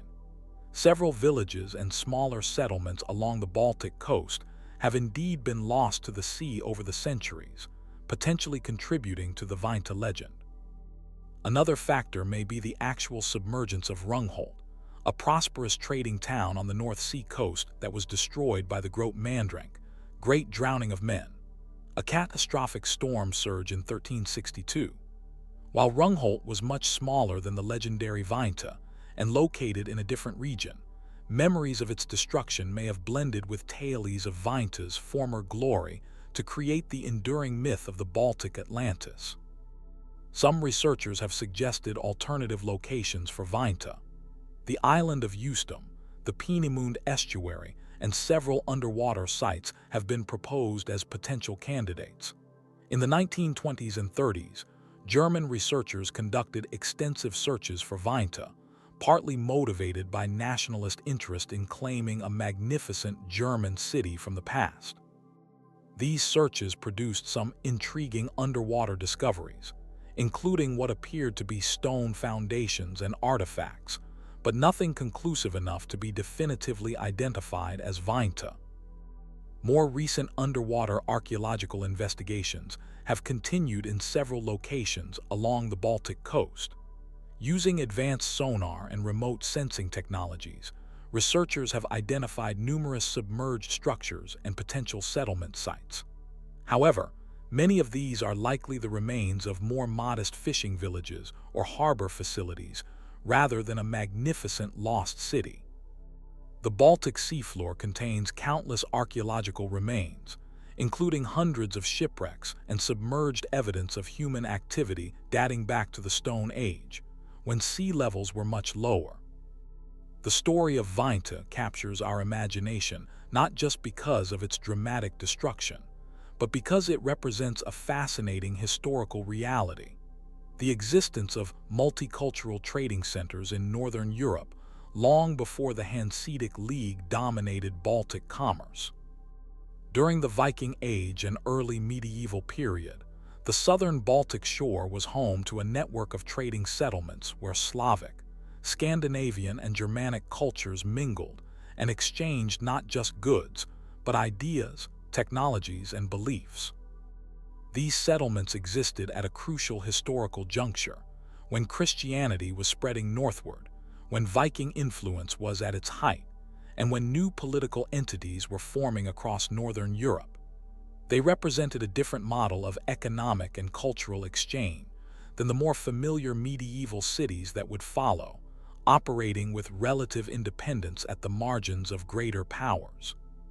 Perhaps this liminal, almost magical quality contributes to the legendary aura that surrounds Vinta in particular. The legend also reflects universal human anxieties about the fragility of civilization in the face of natural forces. The Baltic and North Sea regions have a long history of devastating floods and coastal changes. Communities that lived by the sea were constantly reminded of its power to give and take away. In this context, the story of a wealthy city punished for its pride serves both as a moral lesson and as a way to make sense of the unpredictable forces that shape human destiny. As climate change raises new concerns about rising sea levels and extreme weather events, the legend of Vinta takes on fresh relevance. Modern coastal cities face many of the same threats that may have contributed to the destruction of settlements along the medieval Baltic coast. The image of a once great city lying beneath the waves serves as a powerful reminder of the need for respect and caution in our relationship with the natural world. Whether Vinta was Wallen, another settlement yet to be discovered, or a composite of several historical places embellished by medieval chroniclers and later folklore, its legend remains an important part of Baltic cultural heritage. German and Polish artists, writers, and composers have drawn inspiration from the story for centuries, creating paintings, novels, poems, and musical works that keep Vinta alive in cultural memory. For archaeologists and historians, the search continues. Each new discovery along the Baltic coast adds another piece to the puzzle of medieval trade networks and settlement patterns. While we may never find a city that perfectly matches the legendary descriptions of Vinta in all its glory, the evidence increasingly suggests that truth and legend are intertwined in the story of the Baltic Atlantis, a real place transformed by time and human imagination into something more magnificent than reality, yet rooted in a fascinating historical truth. In the azure waters of Abu Qir Bay, just off the coast of Alexandria, Egypt, lies a city that was once thought to be mere legend. A bustling metropolis that served as Egypt's gateway to the Mediterranean world for centuries before mysteriously vanishing beneath the waves. Unlike other lost cities we've explored, this one isn't just a tale passed down through generations or a mention in ancient texts. This city has been found. This is Thonis-Heracleion, the real-life Egyptian Atlantis. For thousands of years, Thonis-Heracleion existed only in scattered references from ancient writers. Greek historian Herodotus mentioned it in his writings from the 5th century before the Common Era, describing a great temple where Hercules first set foot in Egypt. The city appeared in Greek texts as Heracleion and in Egyptian records as Thonis, leading modern scholars to initially believe they were two separate places. It wasn't until its discovery that archaeologists realized these were two names for the same magnificent port city. By the 8th century of the Common Era, Thonis-Heracleion had disappeared completely from both maps and memory. Its fate became shrouded in mystery, with some believing it was merely a legend, like Atlantis itself. But in 2001, after years of searching, French underwater archaeologist Frank Gaudio and his team from the European Institute for Underwater Archaeology made a discovery that would rewrite history books. Approximately 4 miles off the Egyptian coast, beneath 30 feet of seawater and buried under several feet of mud and sand, lay the remarkably preserved remains of the Lost City. What they found was nothing short of astonishing. The city had remained largely intact, frozen in time at the moment of its submersion. Colossal statues of Egyptian gods and pharaohs lay where they had fallen. Temple ruins, housing blocks, and harbor installations spread across an area of nearly 5 square miles. More than 700 ancient anchors littered the seabed, testimony to the city's importance as a maritime hub. Bronze mirrors, ceramics, jewelry, and coins remained scattered where they had been dropped by the city's final inhabitants. Among the most spectacular finds was a massive black granite stele, or carved stone slab, over 6 feet tall. This decree stele contained hieroglyphic inscriptions establishing religious tax laws, and most importantly, was inscribed with both the names Thonis and Heracleion, confirming they were indeed the same city. This discovery solved a long-standing archaeological mystery and provided invaluable information about ancient Egyptian commercial and religious practices. Other remarkable discoveries included dozens of shipwrecks dating from the 6th to the 2nd century before Common Era, perfectly preserved by the same mud that had hidden the city for centuries. These vessels have provided unprecedented insights into ancient shipbuilding techniques and maritime trade. The team also recovered over 700 ancient anchors and more than 70 intact ships, making this one of the richest underwater archaeological sites ever found. Perhaps most impressive are the colossal statues that once stood guard over the city's main temple to Amun-Jareb. A 16-foot red granite statue of a pharaoh, 5-ton stone sarcophagi, and statues of the goddess Isis and a sphinx have all been recovered from the seabed. These massive monuments speak to the city's importance as not just a commercial center, but a place of profound religious significance. So what was Thonis-Heracleion, and why was it so important? At its peak, between the 6th and 4th centuries before Common Era, it served as Egypt's mandatory port of entry for all ships coming from the Greek world. Its strategic location at the mouth of the Nile made it the gateway between the Mediterranean and Egypt's vast interior. Before the founding of Alexandria in 331 before Common Era, it was Egypt's most important port city, controlling the trade in goods flowing in and out of the country. The city was also a major religious center. Its great temple of Amun-Jareb was the site of important ceremonies, including the mysteries of Osiris celebrated each year during the month of Khoiak. The city's spiritual significance is evidenced by the discovery of small bronze shrines called naos, which were used to house the statues of gods during religious processions. The wealth of religious artifacts suggests that Thonis-Heracleion was as important to Egyptian spiritual life as it was to commerce. But the question remains, what happened to this thriving metropolis? How did such an important center of trade and religion end up at the bottom of the Mediterranean Sea? The answer appears to lie in a combination of natural disasters and gradual environmental changes that proved catastrophic for the city.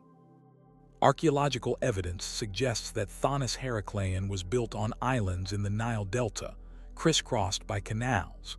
The city was constructed on unstable terrain, a mixture of clay and silt deposits that proved vulnerable to liquefaction. This phenomenon occurs when waterlogged soil suddenly loses its rigidity and behaves like a liquid, unable to support structures built upon it.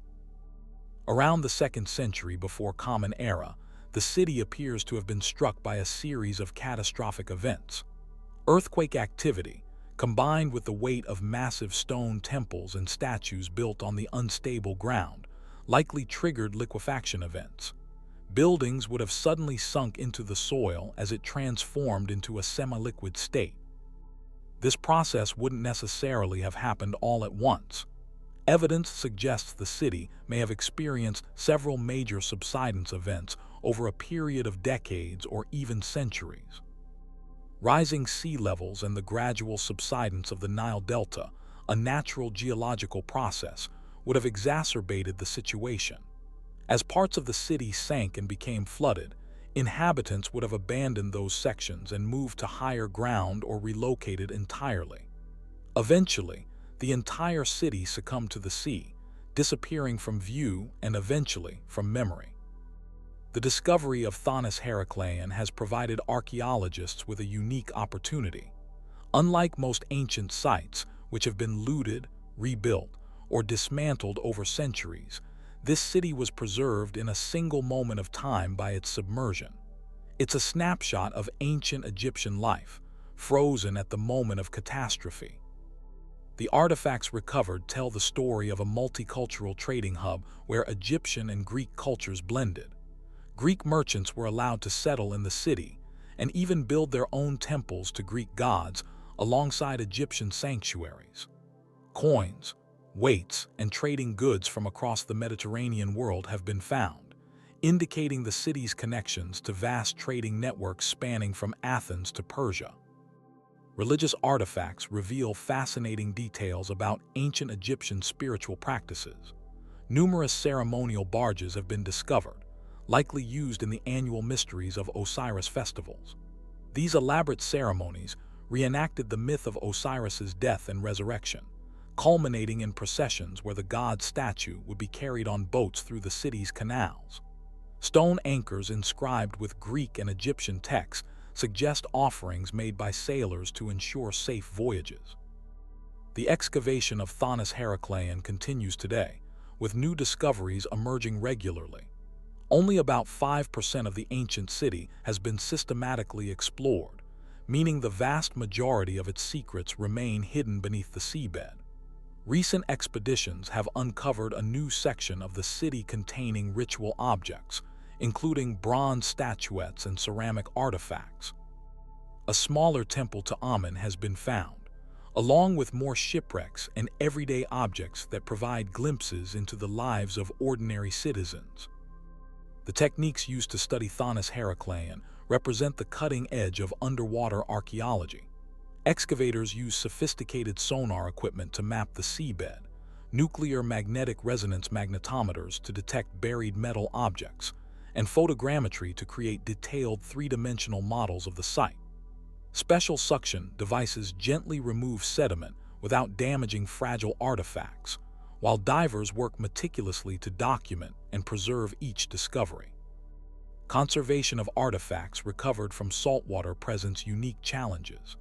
Objects that have survived for millennia underwater can deteriorate rapidly once exposed to air.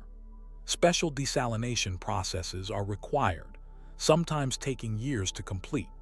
Some of the most significant finds have been raised and are now displayed in museums in Egypt and around the world, allowing visitors to come face to face with remnants of this once lost city. The story of Thonis-Heracleion offers a sobering lesson about the vulnerability of even the greatest human achievements. A city that once controlled the wealth of ancient Egypt's trade, home to massive temples and monuments designed to last for eternity, was ultimately no match for the forces of nature. Its fate resonates in our modern era of rising sea levels and coastal cities facing similar threats from climate change. Yet there's something hopeful in this story too. Despite being lost for nearly 1,500 years, Thonis-Heracleion has returned to us, its streets, temples, ships, and treasures remarkably preserved by the same catastrophe that claimed it. Through the murky waters of Abu Qir Bay, we've gained a window into a forgotten world, a chance to understand an important chapter of human history that might otherwise have remained forever lost. As excavations continue, more secrets will undoubtedly emerge from the silt and sand. Each artifact, each structure, each shipwreck adds another piece to our understanding of ancient Egypt and its connections to the wider Mediterranean world. In recovering Thonis-Heracleion from the depths, archaeologists haven't just found a lost city. They've recovered a missing link in our collective human story, a reminder that beneath the waters of our world lie countless other fragments of our past, waiting to be discovered. Imagine an entire city vanishing in a single night, not abandoned over centuries, not gradually reclaimed by nature, but completely swallowed up in mere hours, leaving no trace above the surface. This isn't the plot of a fantasy novel or a modern disaster film. This is the true story of Helike, an ancient Greek city that disappeared beneath the waves over 2,000 years ago, creating one of history's most enduring mysteries. Located in the northern Peloponnese region of Greece, Helike was once a thriving coastal metropolis. Founded in the Bronze Age, it grew to become the principal city of Achaia, a federation of 12 cities that dominated the region. At its peak, Helike was renowned throughout the ancient world for its sanctuary to Poseidon, the god of the sea, earthquakes, and horses. The irony of this devotion would later become tragically apparent. Helike wasn't just any Greek city. It was wealthy, influential, and culturally significant. Its coins, bearing the head of Poseidon, circulated widely throughout the Mediterranean. The city was mentioned by numerous ancient writers including Strabo, Pausanias, and Diodorus Siculus. It even served as a model for Plato's description of Atlantis, another legendary city claimed by the sea.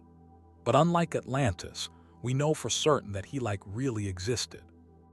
Then came the winter of 373 BCE. Ancient accounts describe strange phenomena in the days leading up to the disaster. Animals fled the city in droves. Rats, snakes, weasels, and other creatures streamed away from Helike, as if warned by some sixth sense that humans couldn't perceive. Wells dried up mysteriously, their water simply disappearing. Strange lights were reported in the sky. These warning signs, recorded by multiple sources, went largely unheeded by the residents. On a winter night, disaster struck without mercy. A massive earthquake shook the region, toppling buildings and collapsing the very ground beneath the city. Then, almost immediately after, a massive tsunami surged inland. The 1-2 punch was devastating. Within hours, Helike and a neighboring settlement called Bura were gone, submerged beneath the water. An estimated 25,000 people perished in the catastrophe. The scale of the disaster was almost incomprehensible to the ancient Greeks. According to Pausanias, who wrote about the event several centuries later, the sea advanced together with the earthquake, and the wave dragged down Helike with all its people. Another ancient writer noted that the city sank down, and that the sea flooded and covered the whole of it and the grove of Poseidon. The irony wasn't lost on the Greeks. A city famous for its temple to Poseidon had been destroyed by the very forces the god controlled. But the story of Helike becomes even stranger after its destruction. Unlike most sunken cities, which are gradually forgotten, Helike remained visible beneath the waters for centuries. Ancient tourist boats would row out to see the submerged ruins, the buildings and statues still visible beneath the clear waters. Eratosthenes, writing over 100 years after the disaster, described how the bronze statue of Poseidon still standing underwater posed a hazard to fishing nets.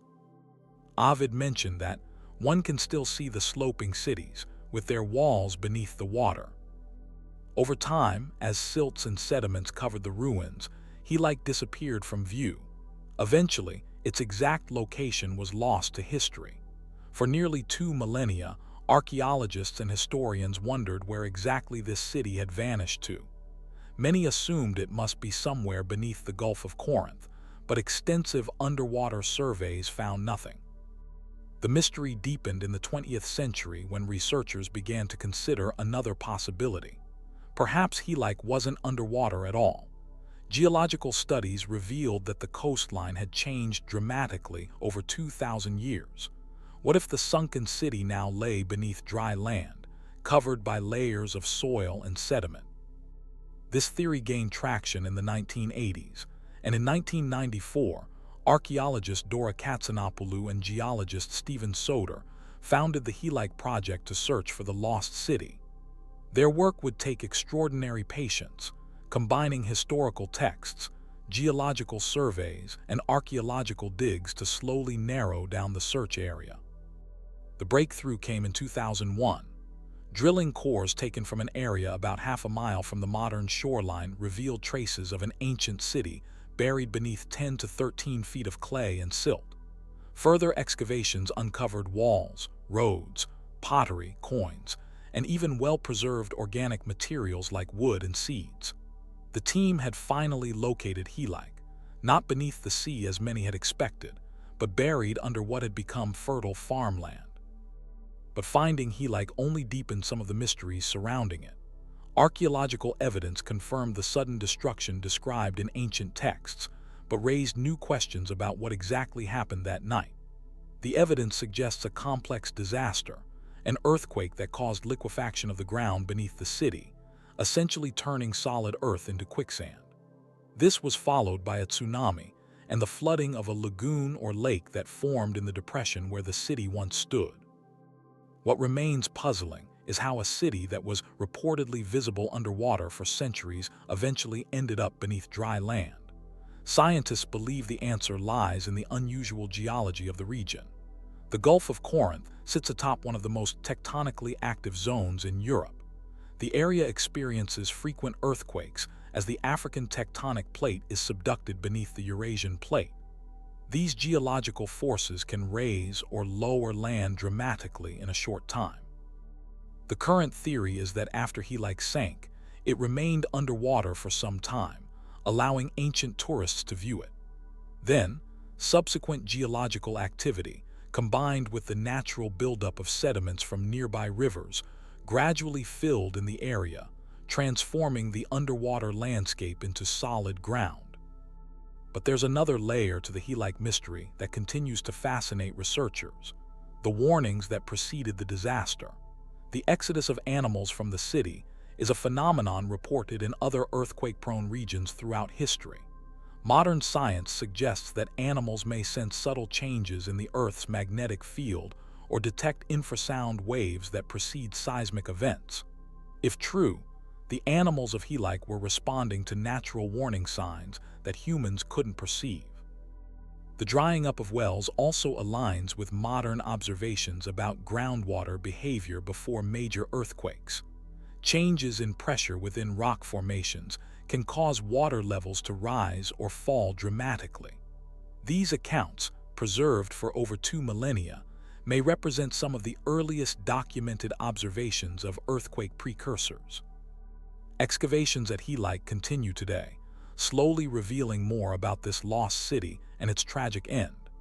Each layer uncovered provides new insights into ancient Greek life, from everyday household items to public buildings and religious spaces. The work is painstaking, requiring careful removal of layers of sediment that have protected the ruins for thousands of years. Perhaps the most poignant finds are the personal items, jewelry, toys, cooking utensils, everyday objects that speak to lives suddenly interrupted. These artifacts create a connection across time, reminding us that behind the dramatic story of a city swallowed by the earth were thousands of individual human lives and stories, forever silenced in a single night.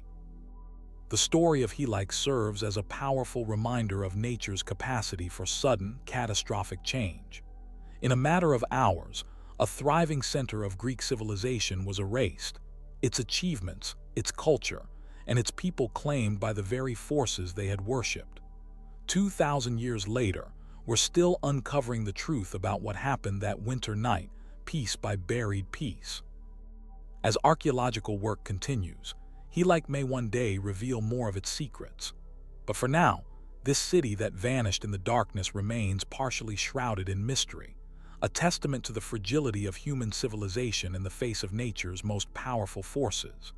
And as we look at our modern coastal cities, built on similar fault lines and vulnerable shores, Helike's story serves as both historical enigma and cautionary tale. But not all lost cities were claimed by natural disasters. Some vanished for reasons we're still trying to understand, hidden by dense jungles and the passage of time. And one such mystery, perhaps the greatest lost city of the Americas, continues to elude explorers to this day. Deep in the uncharted regions of the Amazon rainforest, beyond hiking trails and satellite imagery, there may lie a city of gold that has captivated explorers and treasure hunters for centuries. Paititi is perhaps the most famous lost city of South America, a legendary Incan settlement rumored to hold unimaginable wealth, advanced knowledge, and the last remnants of a civilization that was nearly wiped out by Spanish conquest. But is Paititi merely a myth born from conquistador greed? Or could this elusive metropolis still be waiting for discovery, hidden beneath the dense canopy of one of Earth's most impenetrable environments? The legend of Paititi emerged during the Spanish conquest of the Inca Empire in the 16th century. As Francisco Pizarro and his men systematically dismantled the largest empire in pre-Columbian America, stories began to circulate about a hidden city where Incan nobles had fled with their gold and sacred artifacts. These accounts described a magnificent settlement located somewhere east of the Andes, deep in the Amazon basin, where Incan culture continued to flourish beyond the reach of European invaders. The name Paititi itself is thought to derive from the Quechua language, though its exact meaning remains debated. Some believe it translates to place of the Pumas or copper region. Others suggest it simply means place of the gods. Whatever its linguistic origins, the name came to represent the ultimate prize for generations of treasure seekers, a final repository of Incan wealth that escaped Spanish plunder. But why would such a city exist in the first place? The historical context provides some compelling clues. When the Spanish conquered the Incan Empire in the 1530s, they did so with astonishing speed. Within a few years, they had captured the Emperor Atahualpa, claimed his vast territories, and begun systemically looting Incan temples and palaces of their gold and silver. The conquest was so sudden and devastating that some Incan nobles and priests reportedly fled with whatever treasures they could carry. One particularly significant account comes from the chronicler Juan Alvarez Maldonado, who in 1567 led an expedition from Cusco into the Amazonian lowlands in search of Paititi. Though he never found the city, he documented native stories about a wealthy settlement beyond the mountains. Similar accounts appear in other Spanish chronicles, often with tantalizing details about gold-paved streets and temples filled with precious metals. More compelling evidence comes from the Incan resistance movement that continued after the fall of Cusco. In 1536, Manco Inca Yupanqui, the puppet emperor installed by the Spanish, escaped captivity and established a neo-Incan state at Vilcabamba. This mountain fortress served as a base for resistance against Spanish rule for the next 4 decades. When Vilcabamba finally fell in 1572, some accounts suggest that the remaining Incan nobles fled deeper into the Amazon, possibly to an already established settlement, perhaps Paititi. Archaeological discoveries over the past century have lent some credence to these accounts. We now know that pre-Columbian civilizations were far more extensive in the Amazon than previously believed.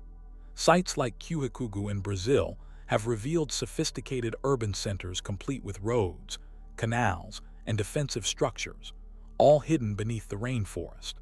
These discoveries challenge the long-held assumption that the Amazon was too inhospitable for large-scale human settlements. 2008, archaeologists discovered the ruins of Huayuri, a lost city in the Peruvian Andes that wasn't documented in any Spanish chronicles. More recently, LiDAR technology has revealed thousands of previously unknown structures throughout Central and South America, hidden beneath dense vegetation. These findings suggest that our maps of pre-Columbian civilization remain incomplete, leaving open the possibility that significant settlements like Paititi could still await discovery. The most promising region for Paititi searches lies in the transitional zone between the eastern slopes of the Andes and the western edge of the Amazon basin. This area, known as the Pantiacala or Paititi region, spans parts of Peru and Bolivia and includes some of the most biodiverse and least explored terrain on Earth. Dense rainforest, Steep mountains, raging rivers, and seasonal flooding make this landscape extraordinarily difficult to survey, even with modern technology. Over the decades, various expeditions have ventured into this forbidding territory in search of Paytidi. In 1971, a French-American expedition led by Bob Nichols and Serge Debreu claimed to have found ruins of a lost city in the Pantiacala region of Peru, but their evidence was inconclusive. The notorious explorer Percy Fawcett disappeared in the Brazilian Amazon in 1925 while searching for what he called the Lost City of Z, which some believe was Paytidi. More recently, in 2001, Italian researcher Mario Poglia discovered documents in the Vatican archives describing a settlement called Paytidi visited by missionaries in the 1600s. In the early 2000s, explorer Gregory de Armingian documented several Incan roads and structures leading from the Andes into the Amazon, possibly part of a network connected to an eastern settlement. One of the most intriguing discoveries came in 2010, when satellite imagery revealed geometric shapes in cleared areas of the Bolivian Amazon. These perfectly straight lines and right angles suggested human construction rather than natural formation. Subsequent expeditions found stone structures and evidence of sophisticated agricultural systems, though whether these relate to Paytidi remains uncertain. But if Paytidi does exist, why haven't we found it yet? The challenges of Amazonian exploration cannot be overstated. The rainforest canopy can reach heights of up to 150 feet, effectively hiding anything beneath it from aerial surveys. The terrain is notoriously difficult, with dense undergrowth, swamps, and steep ravines that can make progress slow to just a mile or two per day. Seasonal flooding completely transforms the landscape, while dangerous wildlife and tropical diseases pose serious threats to explorers. Even if explorers were to stumble upon ruins, identifying them as Paytidi would present another challenge. The legend has become so intertwined with European concepts of El Dorado and other mythical cities of gold that separating historical Incan settlements from colonial fantasy requires careful archaeological analysis. Many sites discovered in the region show evidence of multiple cultural influences, reflecting the complex history of Amazonian peoples before and after European contact. Climate change and deforestation present a double-edged sword for Paytidi searches. As the Amazon rainforest is cleared for agriculture and development, previously hidden structures sometimes come to light. However, this destruction threatens to erase archaeological evidence before it can be properly studied. The race to find Paytidi has taken on new urgency as the Amazon faces unprecedented threats from human activity. Modern technology offers new hope for resolving the Paytidi mystery. LiDAR scanning, which uses lasers to penetrate forest canopy and map the ground beneath, has revolutionized archaeological exploration in tropical environments. Satellite imagery with increasing resolution allows researchers to identify potential sites from afar. Environmental DNA sampling can detect human presence in soil samples, potentially identifying areas of long-term human habitation, even when visible structures have disappeared. Indigenous knowledge remains one of the most valuable resources in the search. Many native communities in the Amazon basin maintain oral histories describing ancient cities and migrations. These accounts, when combined with archaeological evidence and historical documents, provide the most promising pathway to finding Paytidi, if it exists. The significance of Paytidi extends far beyond buried treasure. If discovered, such a city would transform our understanding of Incan civilization and its response to European conquest. It might reveal how Andean technologies and social systems adapted to Amazonian conditions, and how isolated populations maintained cultural traditions in the face of catastrophic change. The pottery, textiles, and potentially even written records preserved in such a site could fill crucial gaps in our knowledge of pre-Columbian America. Perhaps most importantly, Paititi represents the enduring resistance of indigenous cultures against colonial forces. Whether it exists as a physical city or as a powerful cultural memory, it symbolizes the aspects of native South American civilizations that survived conquest. A reminder that despite the devastation of contact, indigenous knowledge and traditions were never completely extinguished. So does Paititi exist? The answer remains elusive. The historical evidence suggests that Incan settlements likely extended farther into the Amazon than previously recognized. Archaeological discoveries continue to reveal the sophistication and extent of pre-Columbian Amazonian civilizations.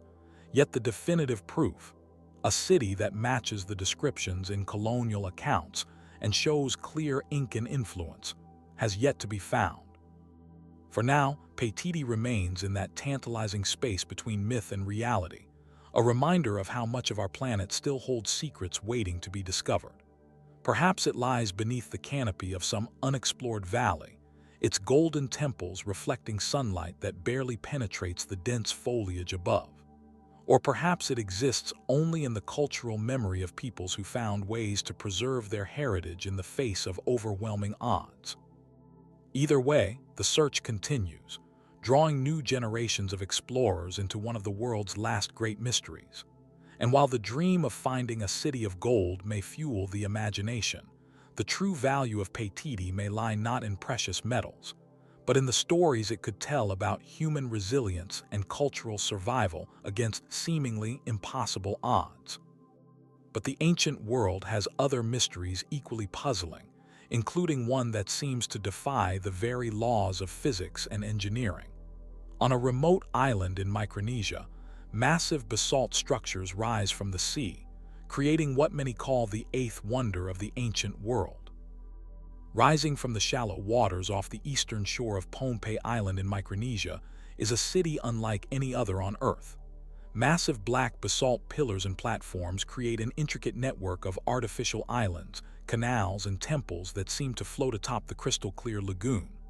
This is Nan Madol, often called the Venice of the Pacific, a megalithic wonder that has baffled archaeologists, engineers, and visitors for centuries.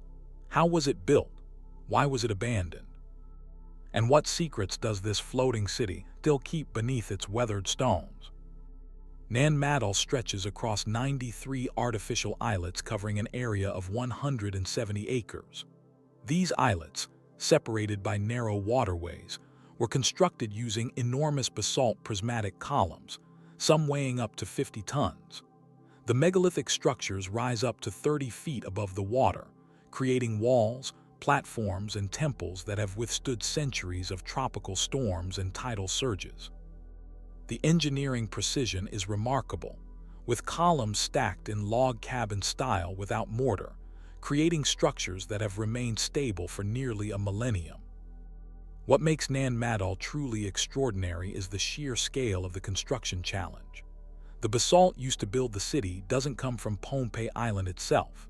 The nearest quarry sites are located miles away on the main island, across open water.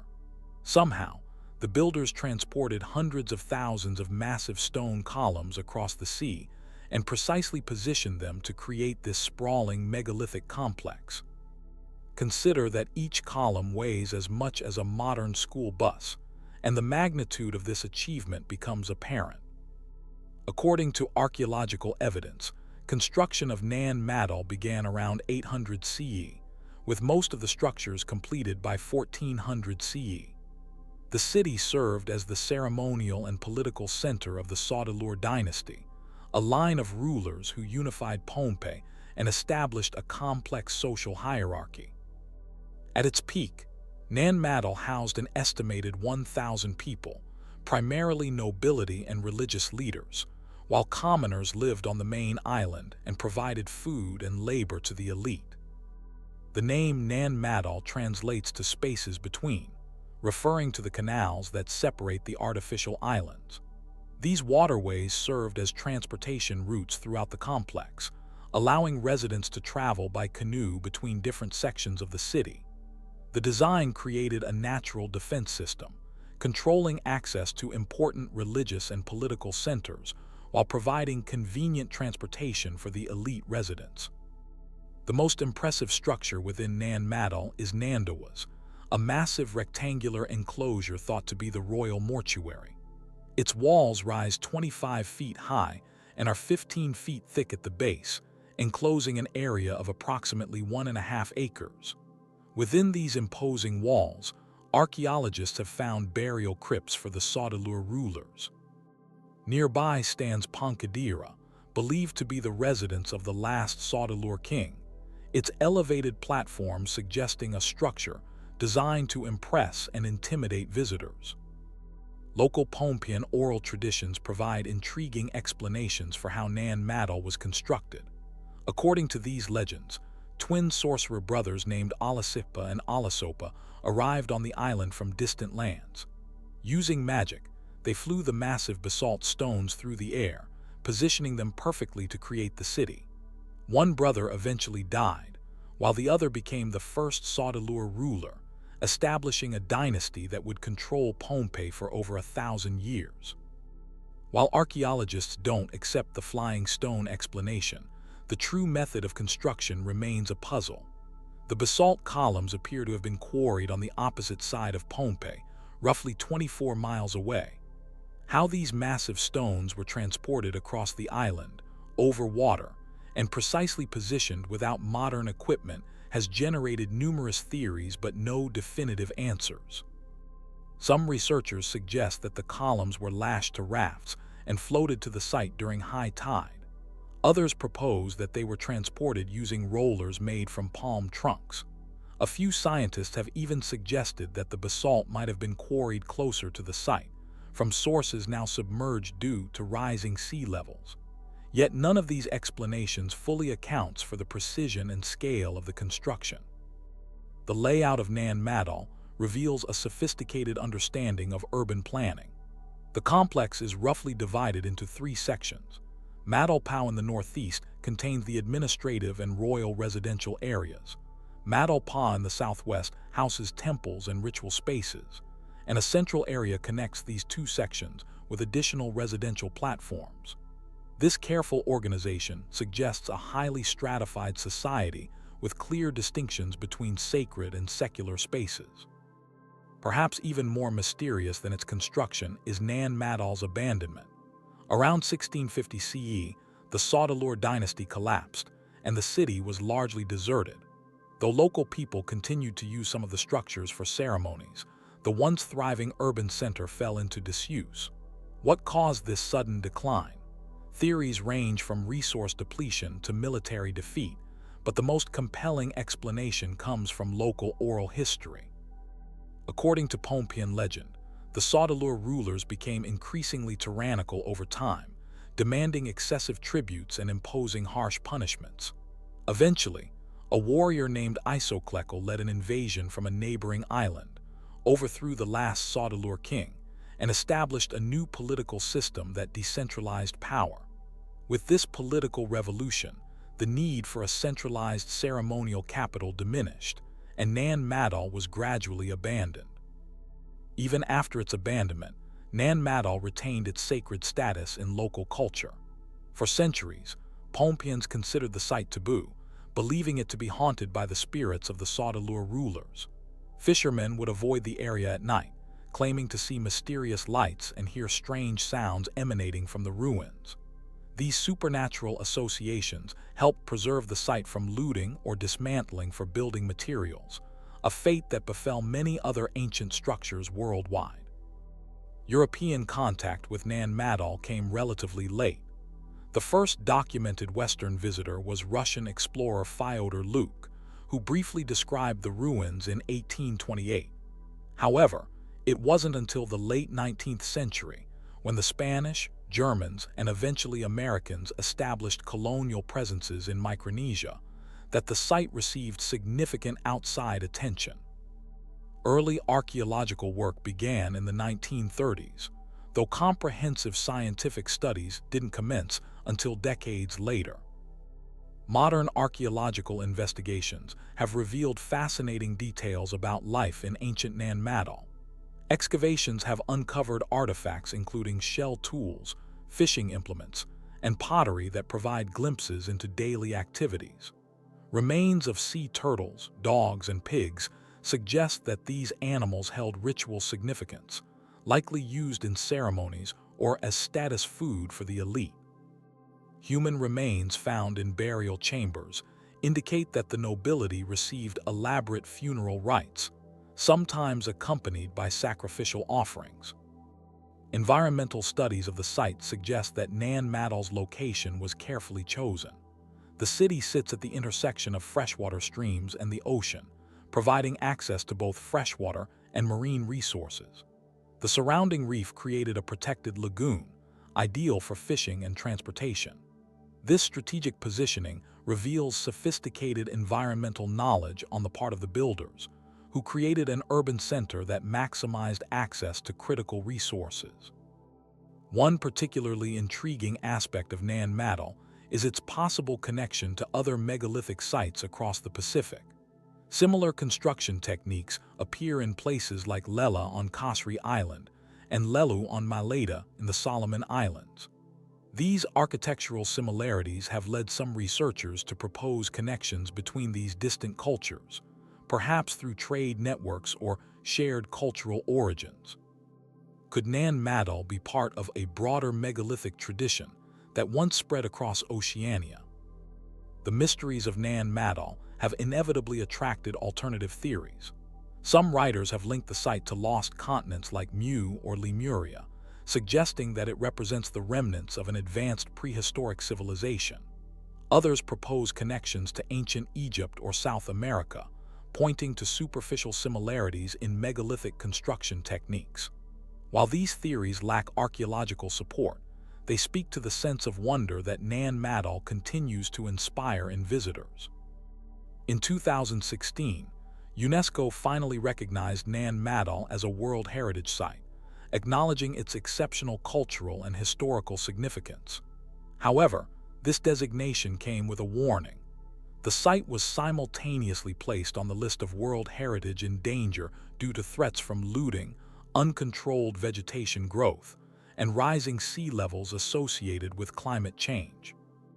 The porous coral foundation beneath the structures is particularly vulnerable to ocean acidification, potentially destabilizing the entire complex. Conservation efforts face significant challenges. The remote location of Pompeii makes bringing in specialized equipment and expertise difficult and expensive.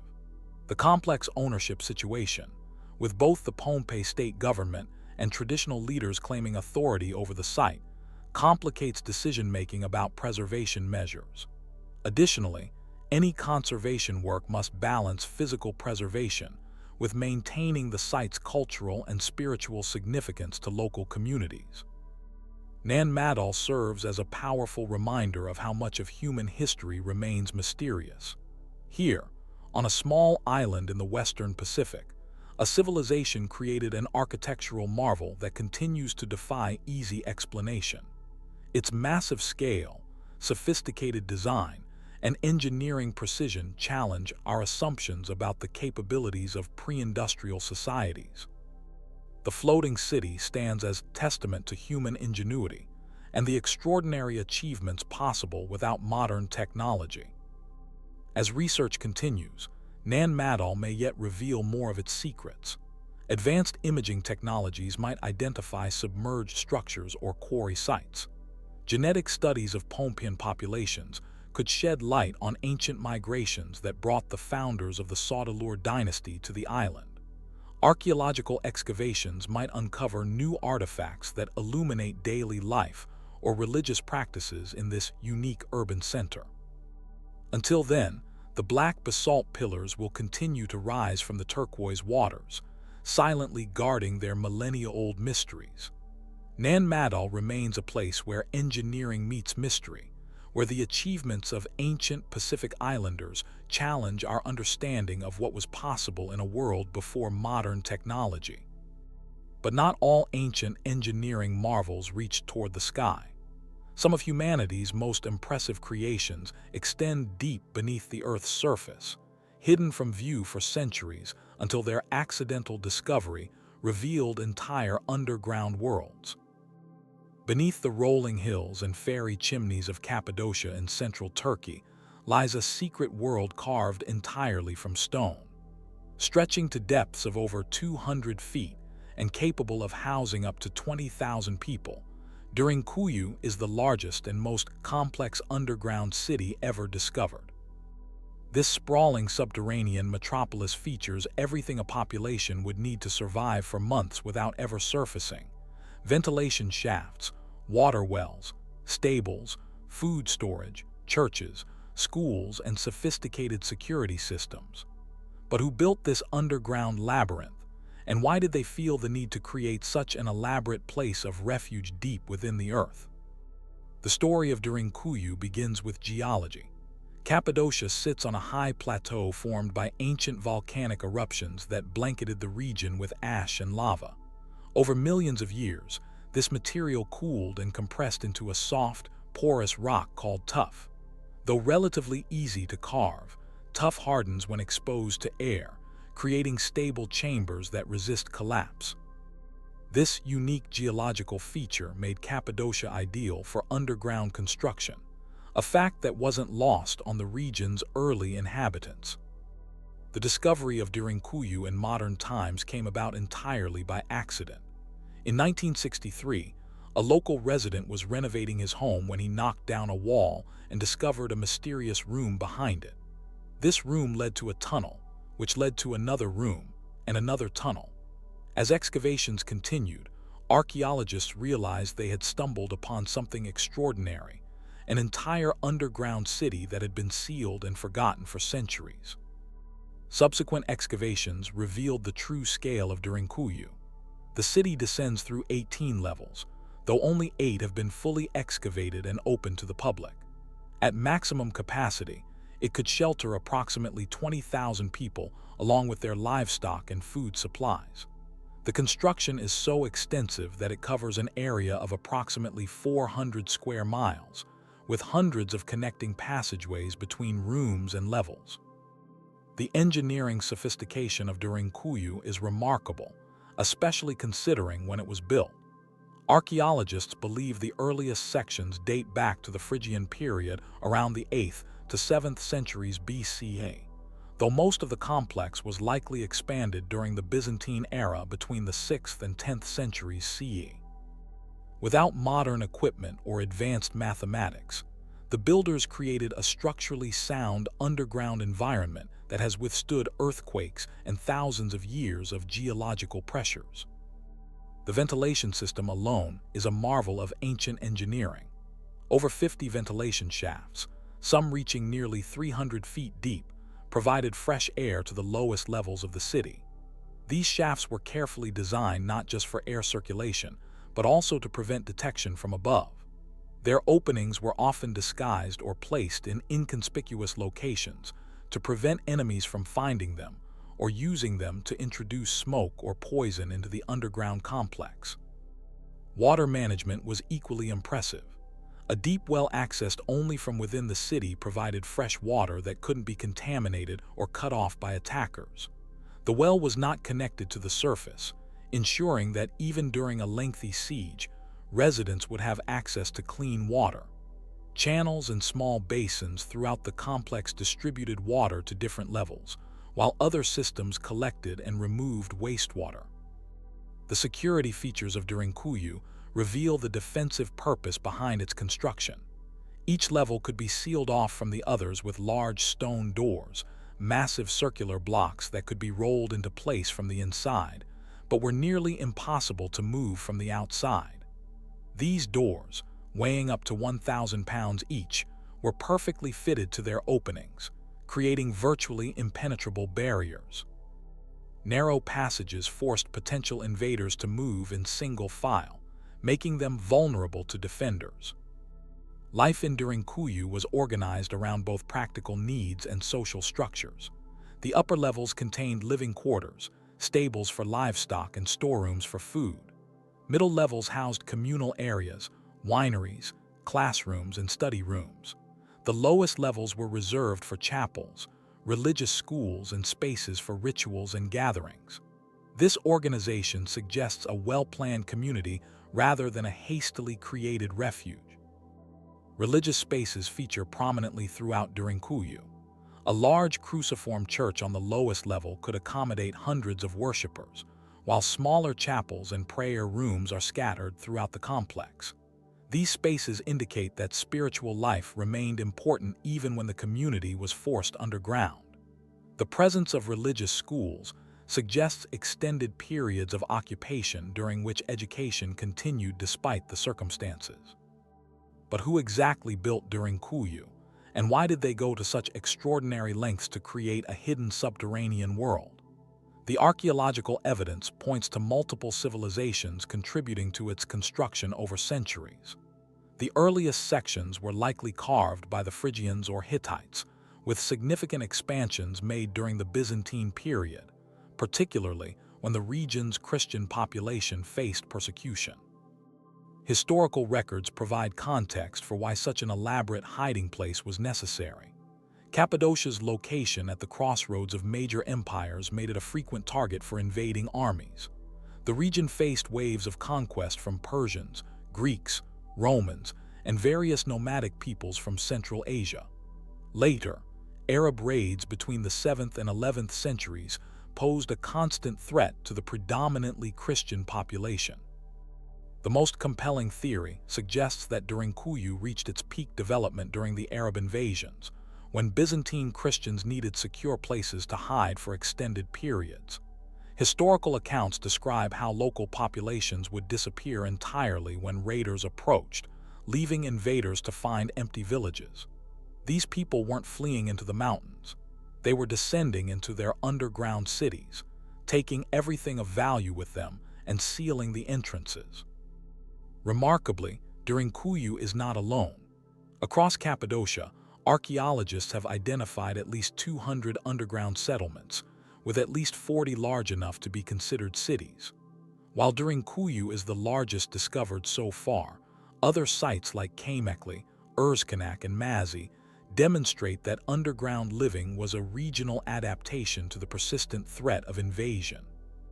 Even more intriguing, evidence suggests that these underground cities were connected by tunnels stretching for miles, creating a vast subterranean network. Life underground, while secure, would have presented enormous challenges. Ventilation, while ingeniously designed, would have been limited, making air stuffy and smoke from cooking fires a constant irritant. Lighting would have come primarily from oil lamps, providing minimal illumination while consuming precious oxygen. Waste management, food storage, and the psychological impact of living in confined spaces for weeks or months would have tested the resilience of Derinkuyu's inhabitants. Yet evidence suggests that these underground cities weren't just emergency shelters, but were used regularly over centuries. Artifacts found within Derinkuyu indicate long periods of occupation, with communities developing specialized systems for education, worship, food production, and governance while below ground. The wineries found on multiple levels suggest that even alcohol production continued during these extended periods of underground living. The sophistication of Derinkuyu raises questions about how such an ambitious construction project was organized and executed. Carving out millions of cubic feet of rock and removing the debris would have required extraordinary coordination and engineering knowledge. The consistency of design across levels and the interconnectedness of systems for ventilation, water, and security suggest careful planning rather than haphazard expansion. One theory proposes that the construction began with natural caves that were gradually expanded over generations, with each community adding new rooms and levels as needed. This incremental approach would explain the organic feel of some sections compared to the more planned layout of others. It also suggests that knowledge of underground construction techniques was passed down through generations, becoming part of the region's cultural heritage. Derinkuyu's abandonment is as mysterious as its construction.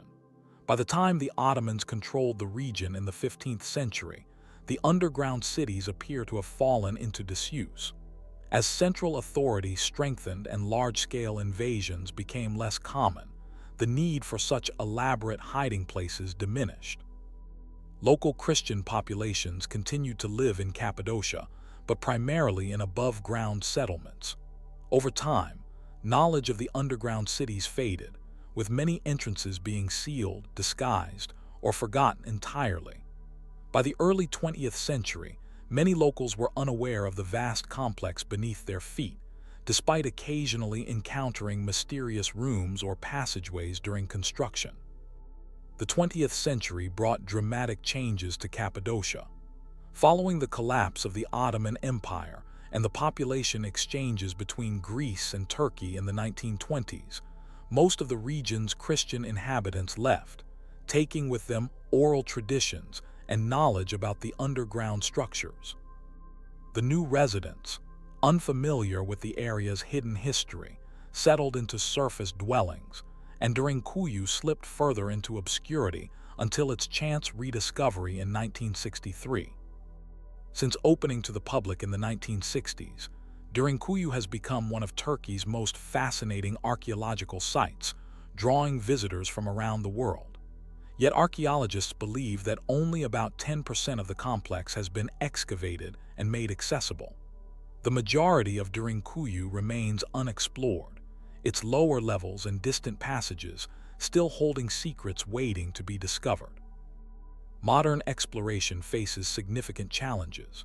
The complex extends beneath private property and active settlements, making comprehensive excavation difficult. Some passages have collapsed over millennia, while others remain intentionally sealed with the ancient stone doors. Ground-penetrating radar and other non-invasive technologies have revealed tantalizing glimpses of what might lie beyond the known sections, including possible new levels even deeper underground. The engineering knowledge demonstrated at Derinkuyu has impressed modern architects and civil engineers. The builders solved complex problems of structural stability, air circulation, water management, and security without modern tools or materials. Some of these solutions have informed contemporary underground construction projects, from transportation tunnels to emergency shelters, and even designs for potential human habitats on the Moon or Mars. Environmental studies of Derinkuyu have revealed another aspect of its builders' ingenuity.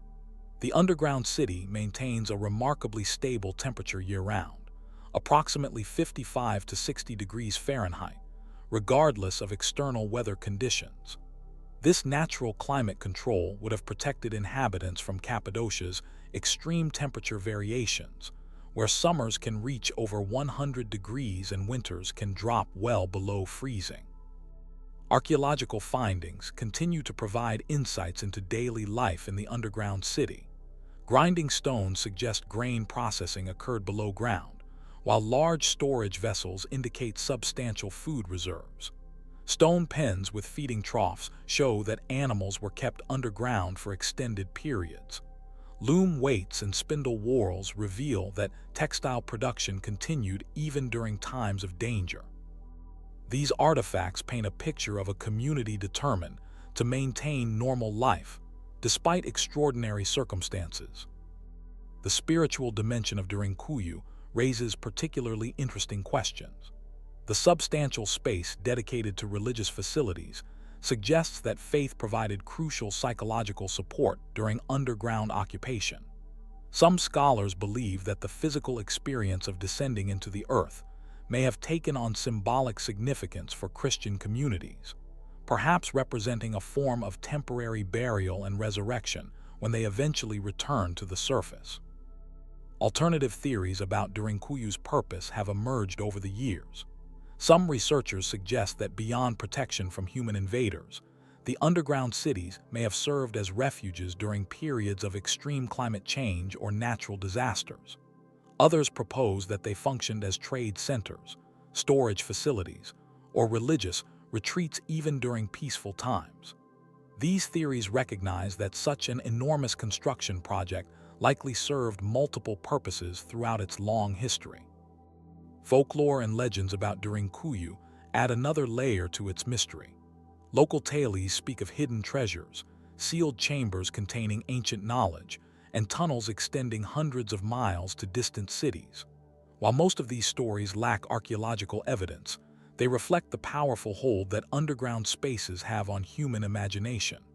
Across cultures, subterranean realms are often associated with both danger and transformation, death and rebirth. The hidden nature of Derinkuyu also raises questions about what other underground structures might remain undiscovered around the world. If a city capable of housing 20,000 people could remain hidden for centuries in a relatively well-populated region, what other subterranean wonders might still lie beneath our feet?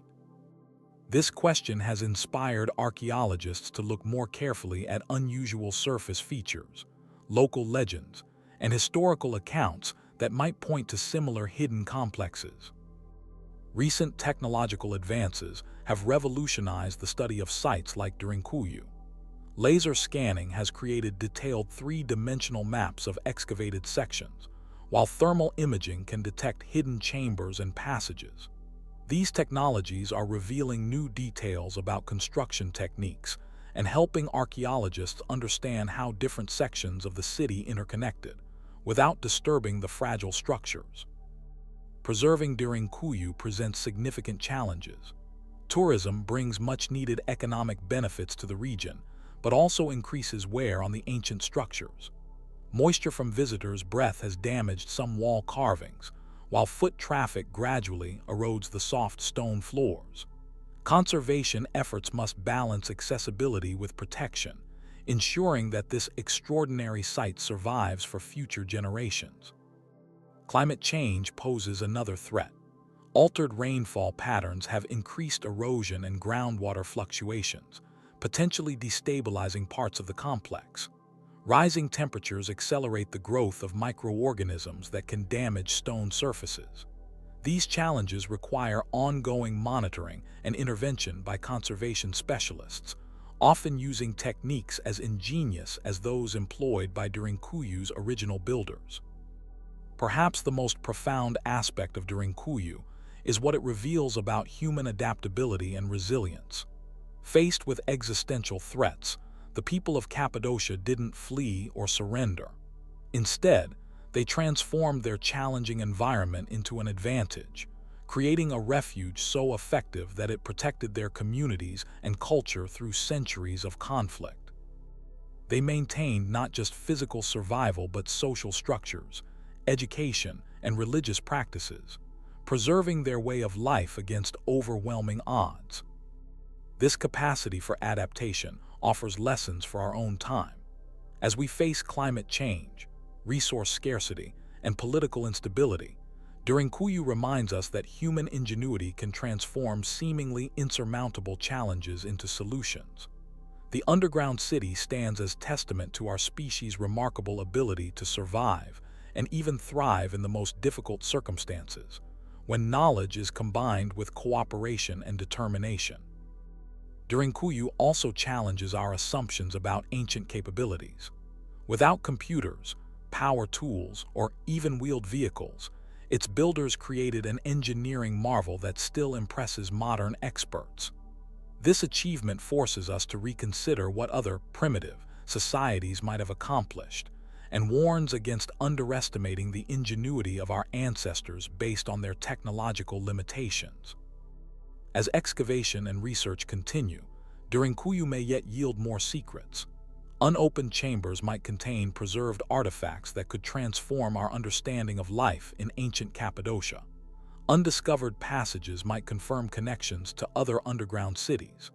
Each new finding adds another piece to this remarkable historical puzzle, gradually bringing into focus the story of one of humanity's most extraordinary adaptations to adversity. For now, visitors to Derinkuyu descend through narrow passages into an underground world frozen in time, where ancient fears and human resilience are etched into every carved chamber and corridor. In the dim light that filters down ventilation shafts, it's easy to imagine the hushed voices of families waiting for danger to pass, the flicker of oil lamps illuminating living spaces hundreds of feet below the surface, and the remarkable determination that transformed solid rock into a subterranean sanctuary.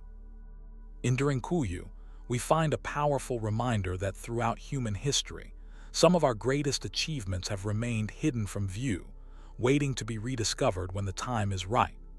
And as we continue to explore our planet, from the depths of the oceans to the far reaches of space, we must wonder, what other lost cities, forgotten civilizations, and engineering marvels might still be waiting for their stories to be told? But mysterious cities aren't only found underground or in remote jungles.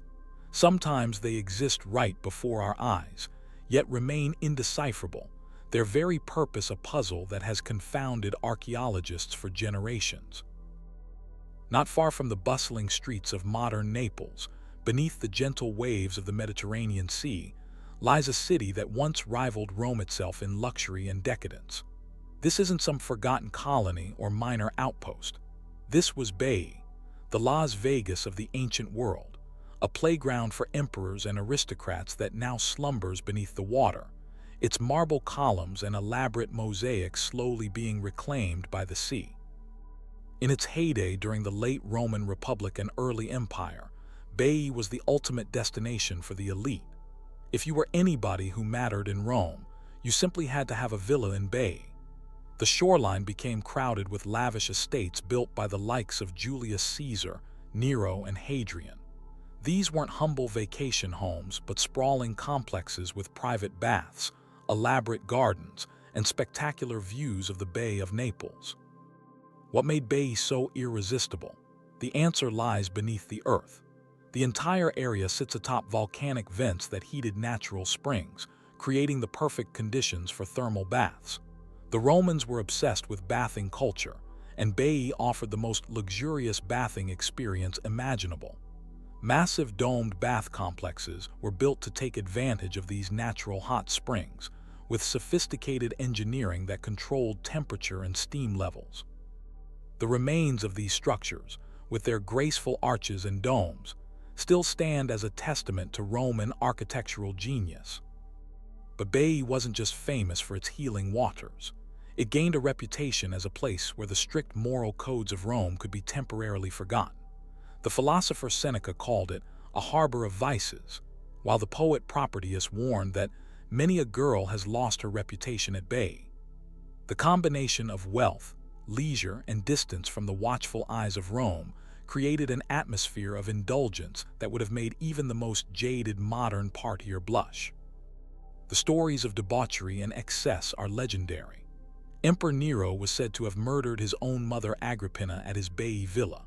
Caligula, perhaps the most notorious of Rome's emperors, celebrated his madness by building a temporary bridge of boats across the bay, riding across it on horseback to prove wrong a prophecy that claimed he had no more chance of becoming emperor than of riding a horse across the Bay of Baiae. For centuries, the shoreline echoed with music, laughter, and scandal as Rome's elite indulged in pleasures they would never dare enjoy in the capital. But the glory of Baiae was not destined to last. The very geological forces that made it such a desirable resort also contained the seeds of its destruction. The whole region is part of the Phlegrean Fields, a supervolcano that has been active for thousands of years. Over time, a phenomenon called bradisism, the gradual rising and falling of the Earth's surface due to the filling and emptying of underground magma chambers, began to affect the coastline. By the 8th century CE, much of Baiae had already slipped beneath the waves. The process was slow but inexorable. As Christianity spread throughout the Roman world, the hedonistic reputation of Baiae also contributed to its abandonment. What had once been the height of fashion became synonymous with the excesses of paganism, a symbol of everything the new order rejected. Today, Baiae slumbers beneath about 16 feet of water in the Bay of Naples. But unlike many ancient sites lost to natural disasters, Baiae wasn't suddenly destroyed. Instead, it was gradually abandoned as its buildings began to sink, leaving behind an exceptionally well-preserved underwater archaeological site. The clear Mediterranean waters offer perfect conditions for exploration, turning what was once Rome's playground into one of the world's most remarkable underwater museums. What makes Baiae so fascinating to modern archaeologists is how the submersion has preserved details that would have been lost at land sites. Elaborate marble floors remain intact, their patterns still visible after 2 millennia. Statues that would have been looted or broken stand in eerie stillness on the seabed. The underwater city offers a frozen moment in time, a glimpse of Roman luxury that hasn't been filtered through centuries of repurposing and rebuilding. One of the most remarkable discoveries was the Nymphaeum of Emperor Claudius, an underwater room filled with statues that once belonged to the imperial family. These aren't crude representations but masterpieces of Roman sculpture, showing the imperial family as gods and heroes. Nearby, divers found a perfectly preserved marble floor with an intricate geometric pattern, its craftsmanship still apparent after thousands of years underwater. Other discoveries include the massive domed bath complexes, now partially collapsed but still impressive in scale. The Temple of Mercury boasts one of the largest surviving Roman domes, predating the Pantheon in Rome and possibly serving as its architectural inspiration. Elaborate villas line what was once the shoreline, their walls still adorned with fragments of colorful frescoes that hint at their former splendor. But perhaps the most tantalizing aspects of Baiae are the secrets that remain hidden. It's estimated that only about a quarter of the submerged city has been properly explored and documented. New technologies, including sophisticated sonar mapping and underwater drones, continue to reveal previously unknown structures. Each discovery adds another piece to our understanding of how Rome's elite lived, played, and schemed in their coastal paradise. The story of Baiae challenges what we think we know about the ancient Romans. History books often portray them as stern, disciplined builders of empires, but Baiae shows their more human side, their desire for pleasure, their appreciation of beauty, and yes, their capacity for excess. It reminds us that beneath the togas and military conquests, the Romans were people with desires and weaknesses not so different from our own. There's something poetically fitting about Baiae's current state. A city built on hedonism and temporary pleasures now exists in a kind of limbo, neither fully destroyed nor truly preserved, visited by tourists who float above its ruins like ghosts. The Mediterranean currents that wash through its abandoned corridors seem to whisper stories of long-ago banquets and scandals, of political alliances formed in steaming baths and love affairs conducted behind villa walls. The mystery of Baiae isn't just about what lies beneath the waves, it's about what might still be discovered. What other imperial villas await discovery? What artifacts of Roman daily life might be hiding in the sediment?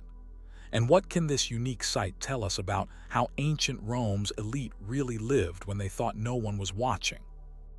Modern visitors to the Bay of Naples can actually visit this sunken wonder through glass-bottomed boats or by scuba diving with specialized archaeological guides.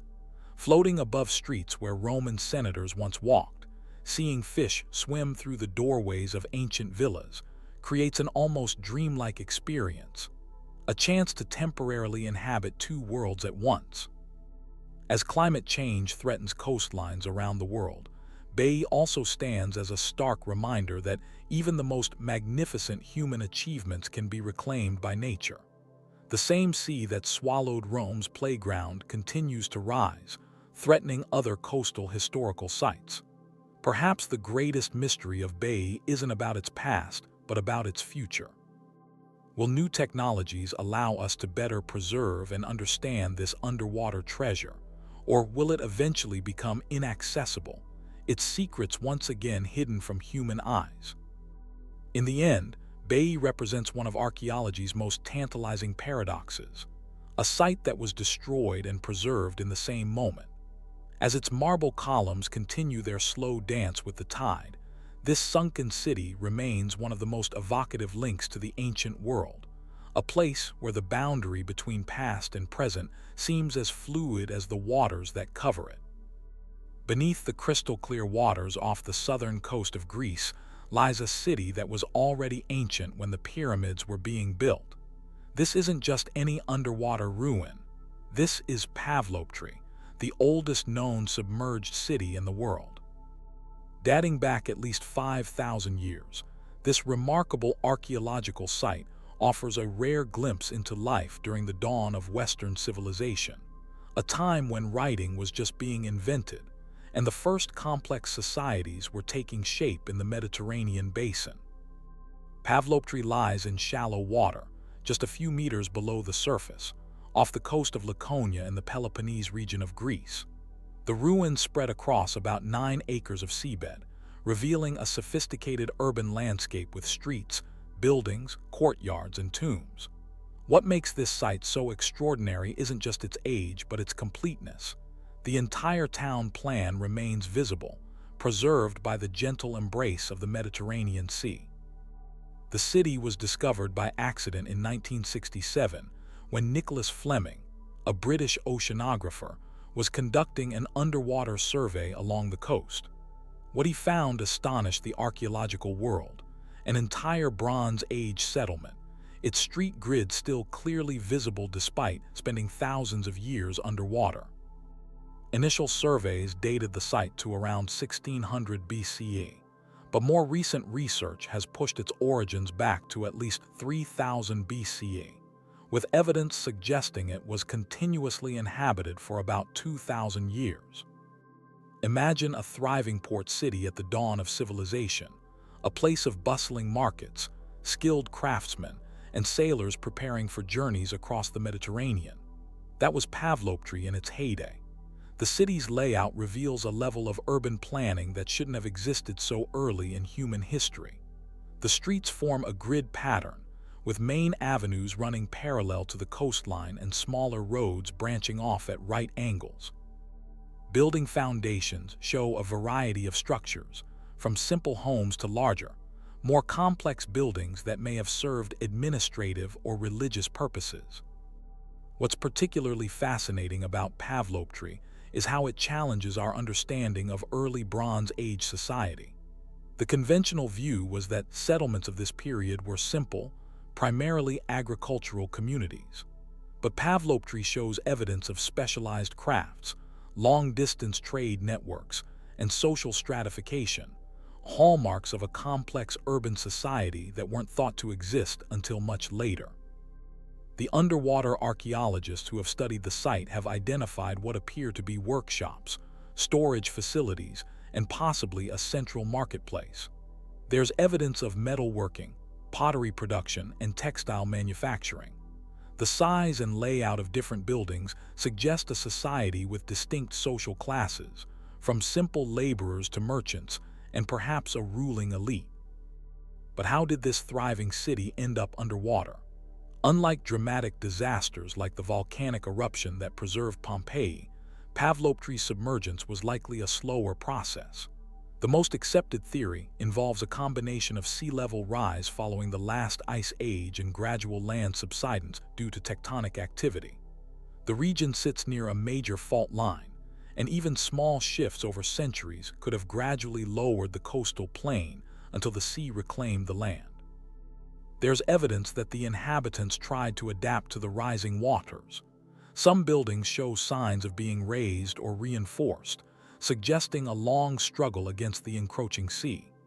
But eventually, the battle was lost, and the city was abandoned to the waves, its streets becoming pathways for fish rather than people. The preservation of Pavlopetri is remarkable because it sank relatively gently and has been protected by layers of sand. Many features remain intact that would have been destroyed at land sites. Stone walls still stand to heights of several feet. The outlines of buildings, courtyards, and streets are clearly visible. Even more delicate features, like rock-cut tombs and storage areas, have survived. One of the most intriguing aspects of Pavlopetri is what it reveals about maritime trade in the Bronze Age. The city's location, with easy access to the Mediterranean, suggests it was an important trading hub. Archaeological evidence backs this up. Researchers have found pottery and other artifacts from across the Mediterranean world, including Crete, Cyprus, Egypt, and even more distant shores. This was a cosmopolitan place, where locals would have rubbed shoulders with traders from distant lands, exchanging not just goods but ideas, technologies, and cultural practices. Pavlopetri was likely part of a vast maritime network that connected the early civilizations of the Mediterranean long before the rise of classical Greece or Rome. In 2009, a major underwater archaeological project led by John Henderson of the University of Nottingham began using cutting-edge technology to map and study Pavlopetri in unprecedented detail. Using sonar mapping, digital photogrammetry, and 3D modeling, the team created the most accurate record of the site ever made. This work revealed new structures and features that had been missed by earlier surveys and provided insights into how the city developed over time. One of the most remarkable discoveries was evidence of a highly organized water management system. Channels and drains suggest the inhabitants had sophisticated methods for controlling rainwater and wastewater technology that wouldn't become common in other parts of Europe for thousands of years. The artifacts recovered from Pavlopetri offer tantalizing glimpses into the daily lives of its inhabitants. Stone tools, pottery fragments, and other objects show a community engaged in fishing, agriculture, and crafts. The pottery is particularly revealing, with different styles and decorations hinting at changing tastes and outside influences over the centuries. The site also includes a cemetery with rock-cut tombs typical of the region during the Bronze Age. These graves, some containing multiple burials, suggest a society with complex funerary practices and beliefs about the afterlife. The presence of grave goods, objects buried with the dead for use in the next world, offers insights into their religious beliefs and social structures. Perhaps the most haunting aspect of Pavlopetri is how it ended. There's no evidence of sudden destruction or abandonment due to war or disease. Instead, it seems the city was gradually abandoned as the rising waters made life there increasingly difficult. One can imagine the last inhabitants looking back at their partially submerged homes as they left, carrying what possessions they could to start life anew elsewhere. Today, Pavlopetri remains largely unknown to the general public, despite its immense historical significance. Unlike more famous underwater sites like Alexandria in Egypt, it receives relatively few visitors. This has both protected the site from damage and limited awareness of its importance.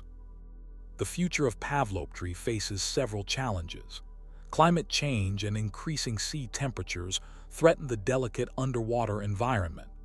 Tourism, if not carefully managed, could damage the fragile remains. And without ongoing research and conservation efforts, this unique window into the dawn of civilization could be lost forever. What other secrets might Pavlopetri still hold? What can it tell us about the development of early urban societies? How did its inhabitants view their world?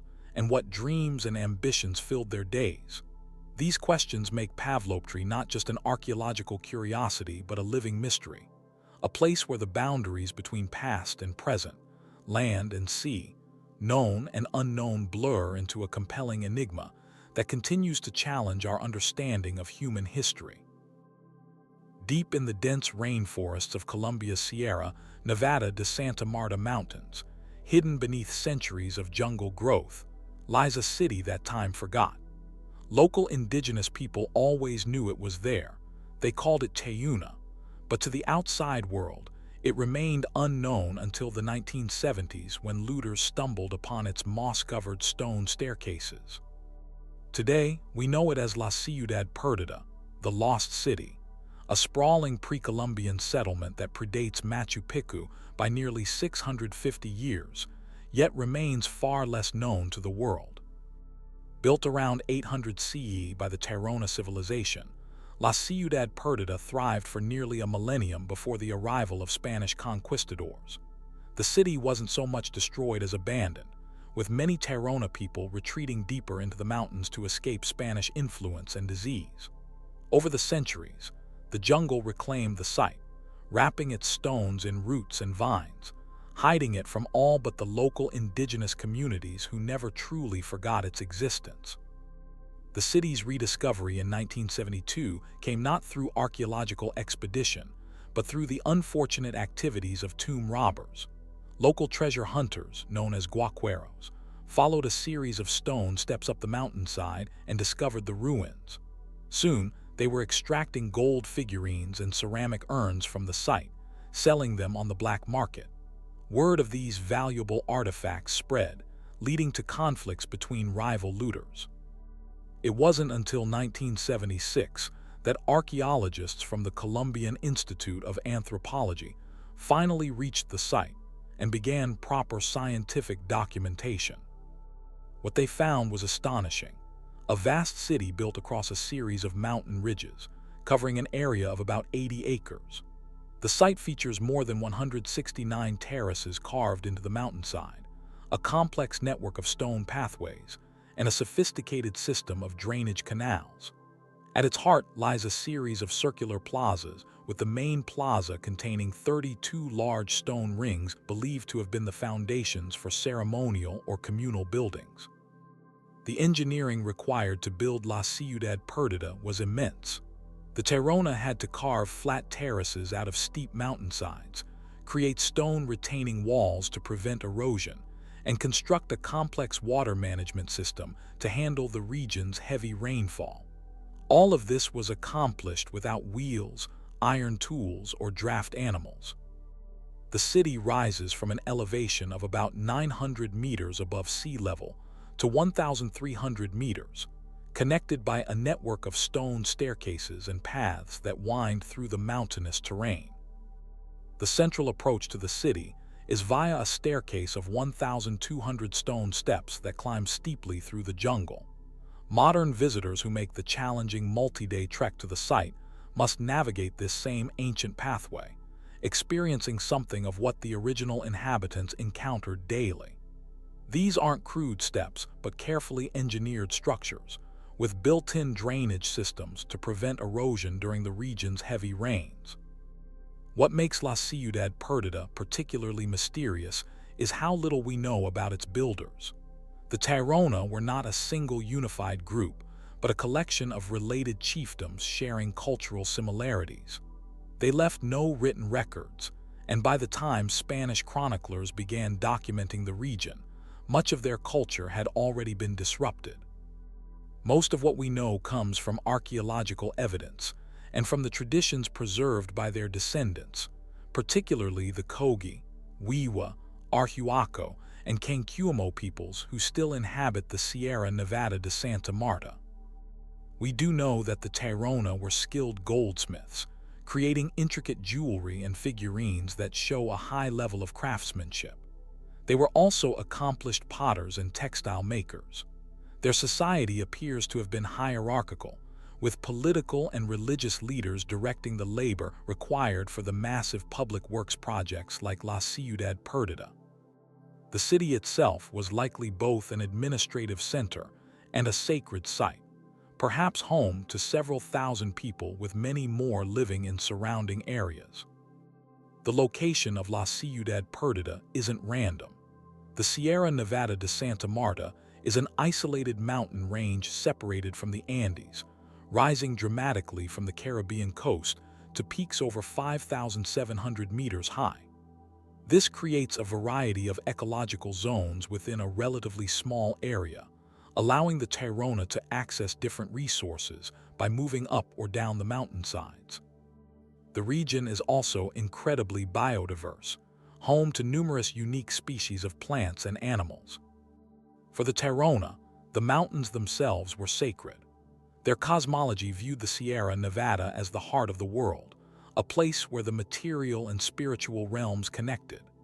The indigenous groups who descended from the Terrona continue to see themselves as guardians of this sacred landscape, responsible for maintaining the balance between humans and nature.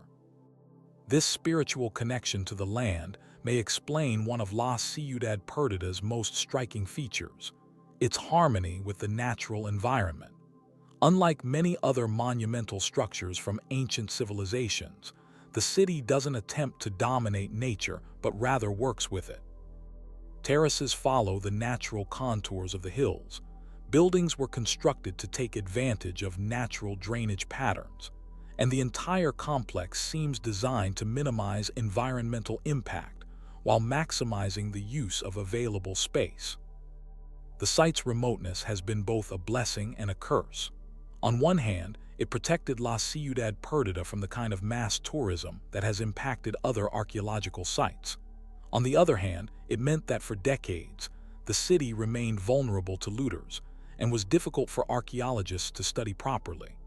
The journey to reach it requires a strenuous multi-day trek through dense jungle, crossing rivers and climbing steep mountainsides in hot, humid conditions. In recent years, controlled tourism has been established, with guided treks now available through a limited number of authorized companies. The hike typically takes 5 to 6 days round trip and involves sleeping in basic camps along the way. This approach has provided economic benefits to local communities while limiting the number of visitors to a sustainable level. The indigenous groups of the Sierra Nevada de Santa Marta, particularly the Kogi, have maintained many of their traditional practices despite centuries of outside pressure.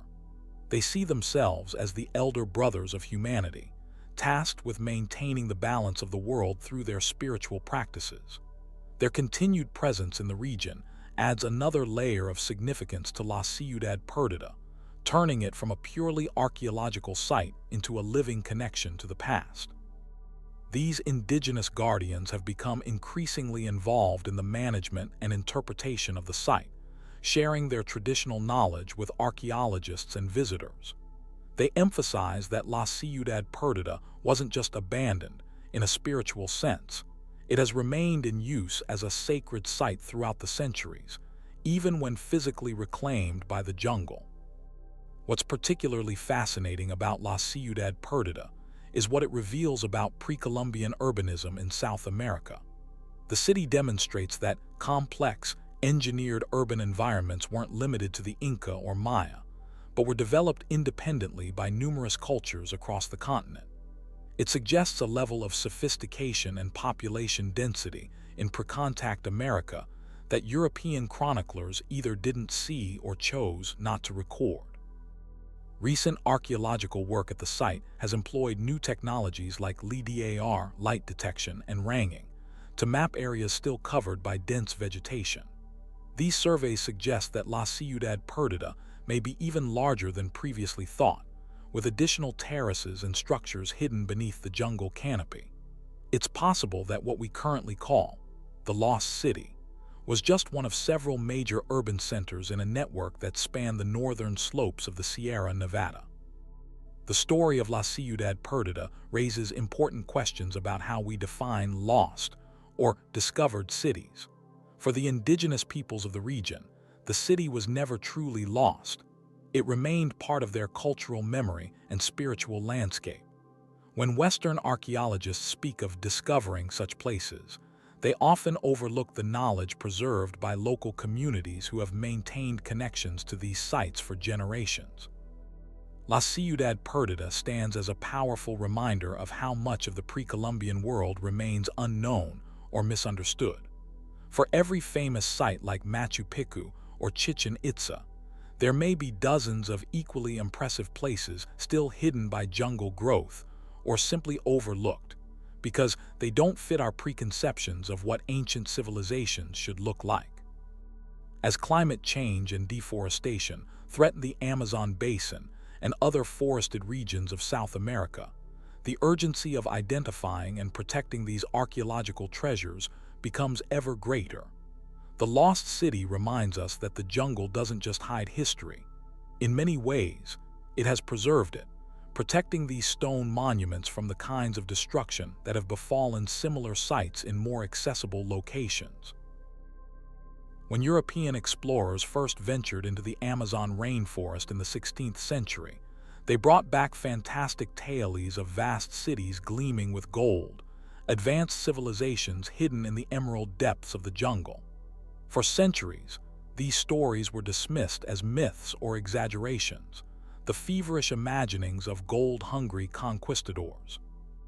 The prevailing scientific view painted the Amazon as a pristine wilderness, largely untouched by human hands, a counterfeit paradise, where the poor tropical soils could never support large human populations. But what if the early explorers were right all along? What if the world's largest rainforest was once home not to scattered tribes, but to complex societies with populations numbering in the millions? This question has sparked one of archaeology's most dramatic revolutions in recent decades, as new discoveries and technologies are forcing scientists to completely reimagine the pre-Columbian Amazon.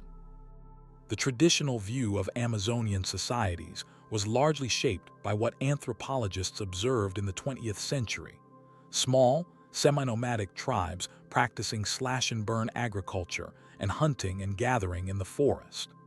This way of life seemed well adapted to the limitations of the environment, particularly the notoriously poor tropical soils that quickly lose their fertility when cleared for conventional farming. But this perspective suffered from a major flaw. It failed to account for the catastrophic population collapse that occurred after European contact. Diseases like smallpox, measles, and influenza swept through the Amazon basin, killing an estimated 90% or more of the indigenous population. What later observers saw wasn't the traditional Amazonian way of life, but the adaptation of survivors to a radically altered world. The first cracks in this traditional view began to appear in the 1960s and 70s, when archaeologists working along major rivers discovered evidence of larger, more sedentary populations than expected. But the real breakthrough came with the discovery of terra preta, black earth in Portuguese, a type of incredibly fertile, human-made soil found throughout the Amazon basin. Terra preta isn't a natural formation. It was deliberately created by ancient Amazonians who enriched the poor tropical soils with a mixture of charcoal, bone, manure, and other organic materials. These anthropogenic soils can be up to 2 meters deep and remain fertile for centuries, even millennia, without additional fertilization. The existence of terra preta suggested something revolutionary. Amazonian peoples weren't just adapting to their environment, they were transforming it on a massive scale.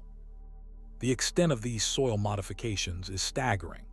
Some estimates suggest that terra preta covers between 0.1% and 10% of the Amazon basin, potentially up to 150,000 square kilometers.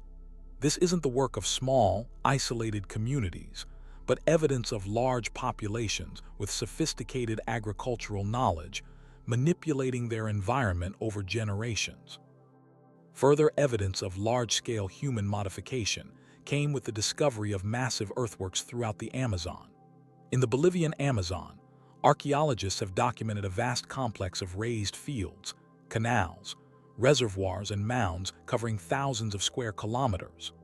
These earthworks, known locally as zanyas or geoglyphs, weren't visible from the ground but became apparent when deforestation in the 1960s revealed perfectly geometric structures carved into the landscape. Similar discoveries have been made across the Amazon basin. In the upper Xingu region of Brazil, researchers have found evidence of a network of densely populated settlements connected by roads. In Ecuador and Peru, massive agricultural systems once supported large populations. And in the supposedly inhospitable uplands between major rivers, areas long thought to be too poor in resources for a significant human settlement, archaeologists are finding evidence of intensive land management. One of the most dramatic discoveries came in 2018 when researchers using LiDAR technology, which can see through the forest canopy by bouncing laser light off the ground, revealed more than 60,000 previously unknown structures in the Llanos de Moxos region of Bolivia.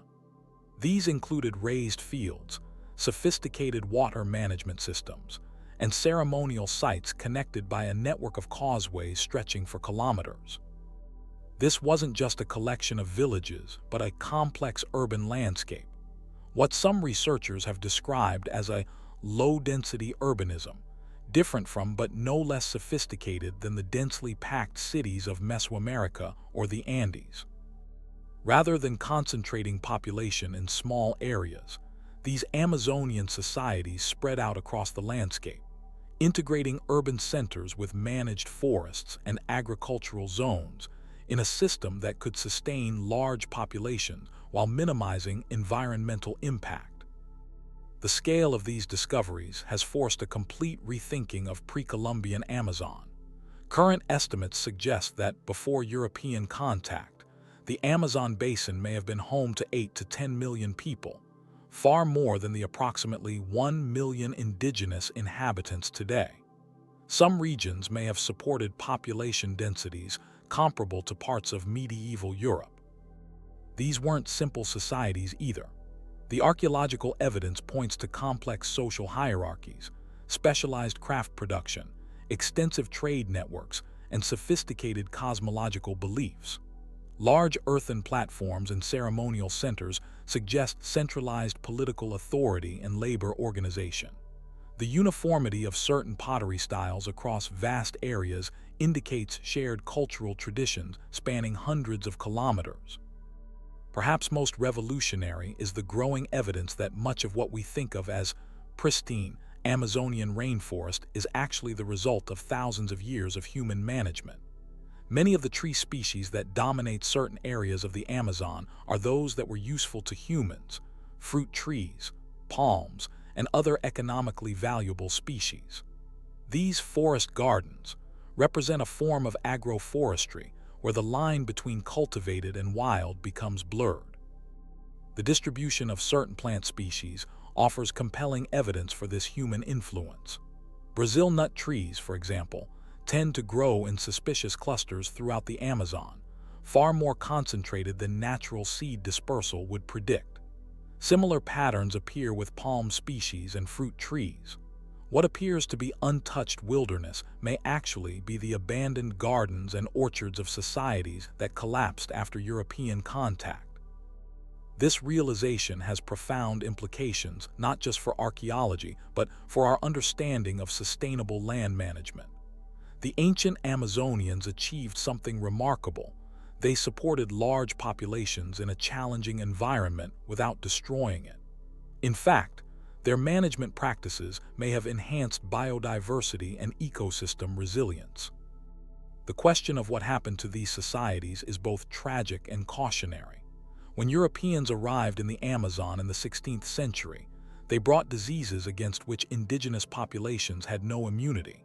The resulting demographic collapse was apocalyptic. Entire societies disappeared, knowledge systems were lost, and complex management practices abandoned as survivors fled deeper into the forest or adapted to a world with drastically reduced population. By the time scientific exploration of the Amazon began in earnest in the 19th and 20th centuries, little remained of these once thriving societies. The rainforest had reclaimed their earthworks, their cities, and their managed landscapes, creating the illusion of an untouched wilderness that shaped scientific understanding for generations. The revelation of the Amazon's lost cities challenges us to rethink not just our understanding of pre-Columbian America, but our relationship with tropical forests more broadly. These discoveries suggest that the sharp distinction between natural and human-modified landscapes may be misleading. What if sustainable human presence isn't just possible in rainforests, but has been integral to their development over millennia? This perspective has important implications for conservation. Traditional approaches often seek to remove human influence from natural areas, creating protected zones where indigenous peoples may be discouraged from practicing traditional management techniques. But if these techniques have been shaping the Amazon for thousands of years, removing them might actually harm the ecosystems we're trying to protect. The story of the Amazon's lost cities isn't just about the past, it's about reimagining possible futures. As we face climate change, biodiversity loss, and the need to feed growing populations, the sophisticated agricultural and forest management systems developed by ancient Amazonians offer valuable lessons. Terra Preta, for instance, represents not just a historical curiosity, but a potential solution to soil fertility problems in tropical regions worldwide. Archaeological research in the Amazon continues to overturn established views. New technologies like LiDAR and satellite imaging are revealing previously hidden structures beneath the forest canopy. Interdisciplinary teams of archaeologists, botanists, soil scientists, and indigenous knowledge holders are piecing together a new, more complex narrative of human-environment relationships in the world's largest rainforest. Perhaps the most profound aspect of this research is how it changes our understanding of humanity's relationship with nature. The Amazon reveals a third path between untouched wilderness and environmental destruction, landscapes that have been shaped by human hands for millennia, yet remain biologically diverse and ecologically functional. In this new perspective, humans aren't necessarily destructive intruders in pristine ecosystems, but can be creative participants in environmental processes, enhancing rather than degrading the natural world. As deforestation continues to threaten the Amazon, these archaeological discoveries take on added urgency. Not only are we losing critical biodiversity, but we're also destroying the evidence of remarkable civilizations before we've had the chance to understand them fully. The forest doesn't just hide these ancient cities. In many ways, it is these cities, transformed over centuries into what we mistakenly perceived as wilderness. In the end, the mystery of the Amazon's lost cities reminds us of how much remains unknown about our own past and how easily knowledge can be lost. It invites us to approach both archaeological research and environmental management with humility, recognizing that our current understanding is always incomplete and often shaped by cultural biases we may not even recognize. The true extent of pre-Columbian Amazonian civilization may never be fully known, but what we've already discovered has forever changed our understanding of what was possible in this remarkable ecosystem. Beneath the churning waters of the North Sea lies a secret that has captivated German folklore for centuries. A city of wealth and prominence, suddenly swallowed by angry waves, leaving behind nothing but whispers and legends. This isn't fiction, this is Rungholt, often called the German Atlantis, a once thriving medieval trading hub that vanished in a single catastrophic night. Rungholt stood proudly on the coast of what was once called Strand Island, part of North Frisia along the German-Danish border. In the 13th century, it was no small settlement but a prosperous port town with an estimated population of up to 8,000 souls. Merchants walked its streets, ships filled its harbor, and salt, the medieval equivalent of gold, flowed through its markets. The salt trade had made Rungholt wealthy, as the white crystals were essential for preserving food in an age without refrigeration. But what makes Rungholt truly remarkable isn't just that it existed, but how completely it disappeared. On January 16, 1362, a devastating storm surge known as the Grote Mandrank, the Great Drowning of Men, swept across the North Sea. This wasn't just any storm. Historical records describe it as one of the most catastrophic floods in human history. The sea walls broke, and salt water rushed across the lowlands with unstoppable force. When the waters finally receded, Rungholt had simply ceased to exist. The destruction was so complete that for centuries, many believed Rungholt was merely a legend, a cautionary tale about human pride or divine punishment. Local folklore painted Rungholt as a sinful city, punished for its wealth and hubris. One popular tale tells of a cruel and wealthy merchant who mocked the poor by forcing a pig to wear a golden necklace. According to the legend, this blasphemous act brought divine retribution upon the entire settlement. Other stories speak of church bells that can still be heard ringing from beneath the waves on stormy nights, calling out from a city that refuses to be forgotten. But here's where the story takes a fascinating turn. Rungholt was real. Archaeological evidence has confirmed its existence. Since the early 20th century, researchers have discovered numerous artifacts from the lost city, clay pots, tools, foundations of buildings, and even parts of a massive medieval drainage system. These findings tell us that Rungholt was not just a small village, but an advanced settlement with sophisticated infrastructure. The most compelling discoveries came in the 1990s, when archaeologist Hans Joachim Kuhn used aerial photography to identify the remains of field boundaries, drainage ditches, and settlement structures hidden beneath the mudflats of the Wadden Sea. What he found was astonishing, evidence of a complex network of fields and waterways, suggesting Rungholt was even larger than previously thought. The pattern of these structures reveals a carefully planned community, one that had mastered the art of living in harmony with the challenging coastal environment, until that fateful night when nature overwhelmed all human ingenuity. But the greatest question about Rungholt isn't whether it existed, but what exactly caused its complete destruction. While the Groot Mandrink storm is the immediate culprit, some researchers believe there were other factors at play. The extensive salt mining around Rungholt had literally hollowed out the ground beneath the settlement, making it more vulnerable to flooding. The residents had unknowingly undermined their own foundations, extracting the very resource that brought them wealth. Others point to climate change. Yes, even in medieval times. The 14th century marked the beginning of what historians call the Little Ice Age, a period of cooling that brought more violent storms to northern Europe. Rungholt may have been one of the first casualties of this shifting climate, a harbinger of the changes that would reshape European weather patterns for centuries to come. What's particularly fascinating about Rungholt is how it continues to reveal itself to us, piece by piece. The Wadden Sea's tides constantly reshape the landscape, occasionally uncovering new artifacts from the Lost City. After particularly strong storms, locals still find medieval pottery, bricks, and other remnants washed up on the shore, physical connections to a place that disappeared nearly 700 years ago. Modern technology has given us new ways to explore this sunken city.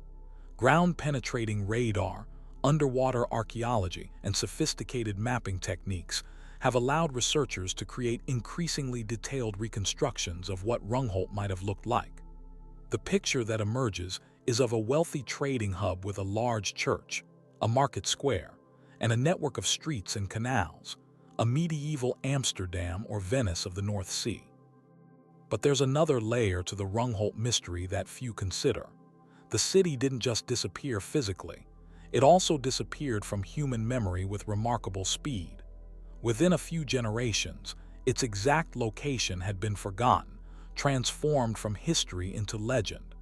How does a major trading center vanish not just from the map, but from human knowledge? The answer likely lies in the scale of the disaster.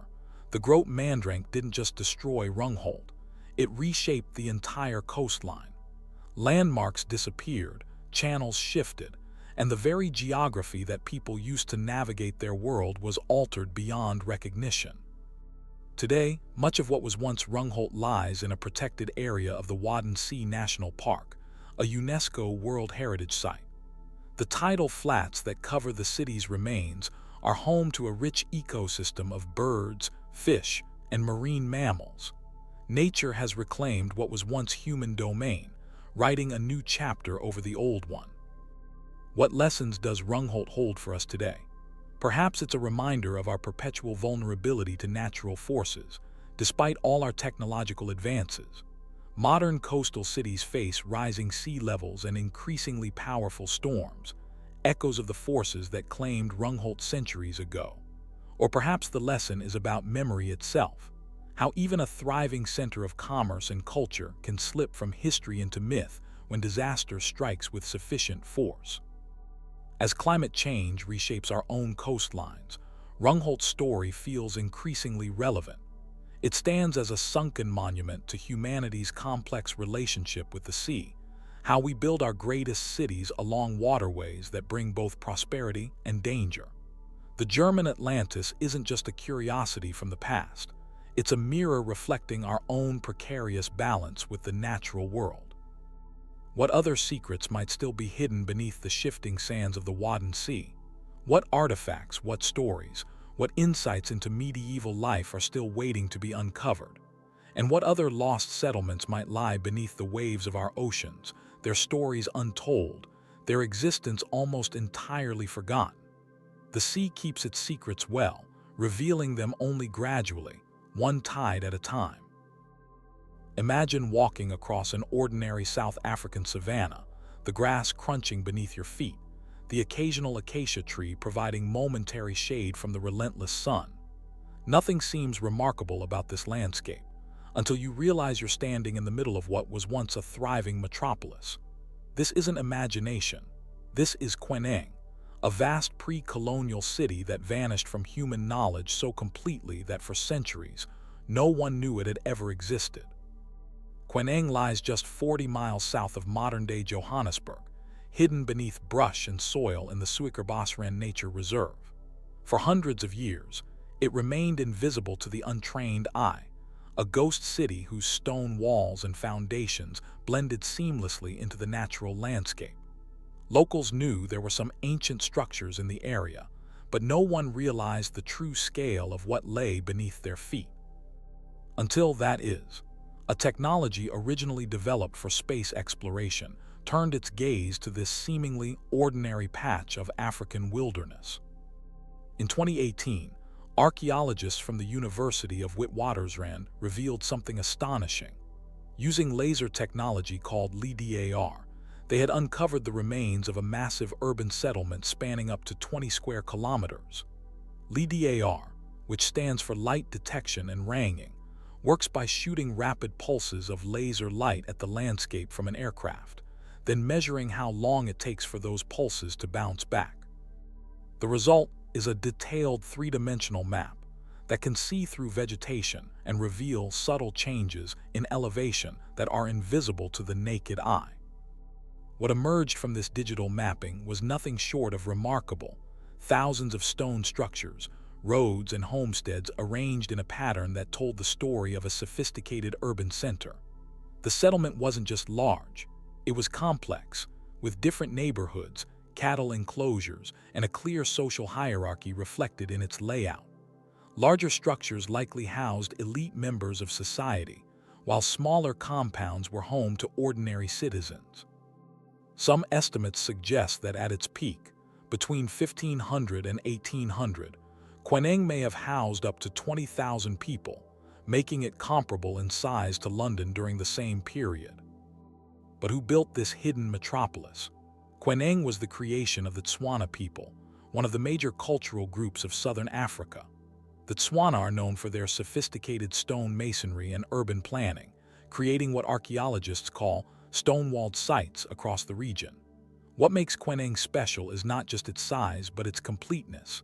The entire urban plan of the city has been preserved, giving us an unprecedented window into pre-colonial African urban life.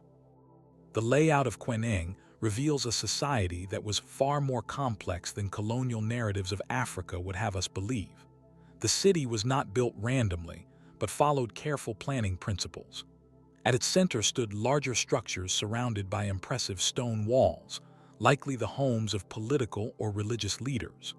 Radiating outward were residential areas with smaller compounds, connected by what appear to be roads or pathways. Around the city's perimeter, archaeologists have identified what they believe were specialized craft production areas and agricultural zones. This arrangement tells us something crucial about Tswana society. It was hierarchical but interconnected, with clear leadership structures but also an economy based on specialized labor and trade. The people of Queneng weren't just farmers or herders. They were craftspeople, traders, political leaders, and religious figures, a complete urban society that flourished long before European contact. But here's the mystery that continues to puzzle researchers. What happened to Queneng?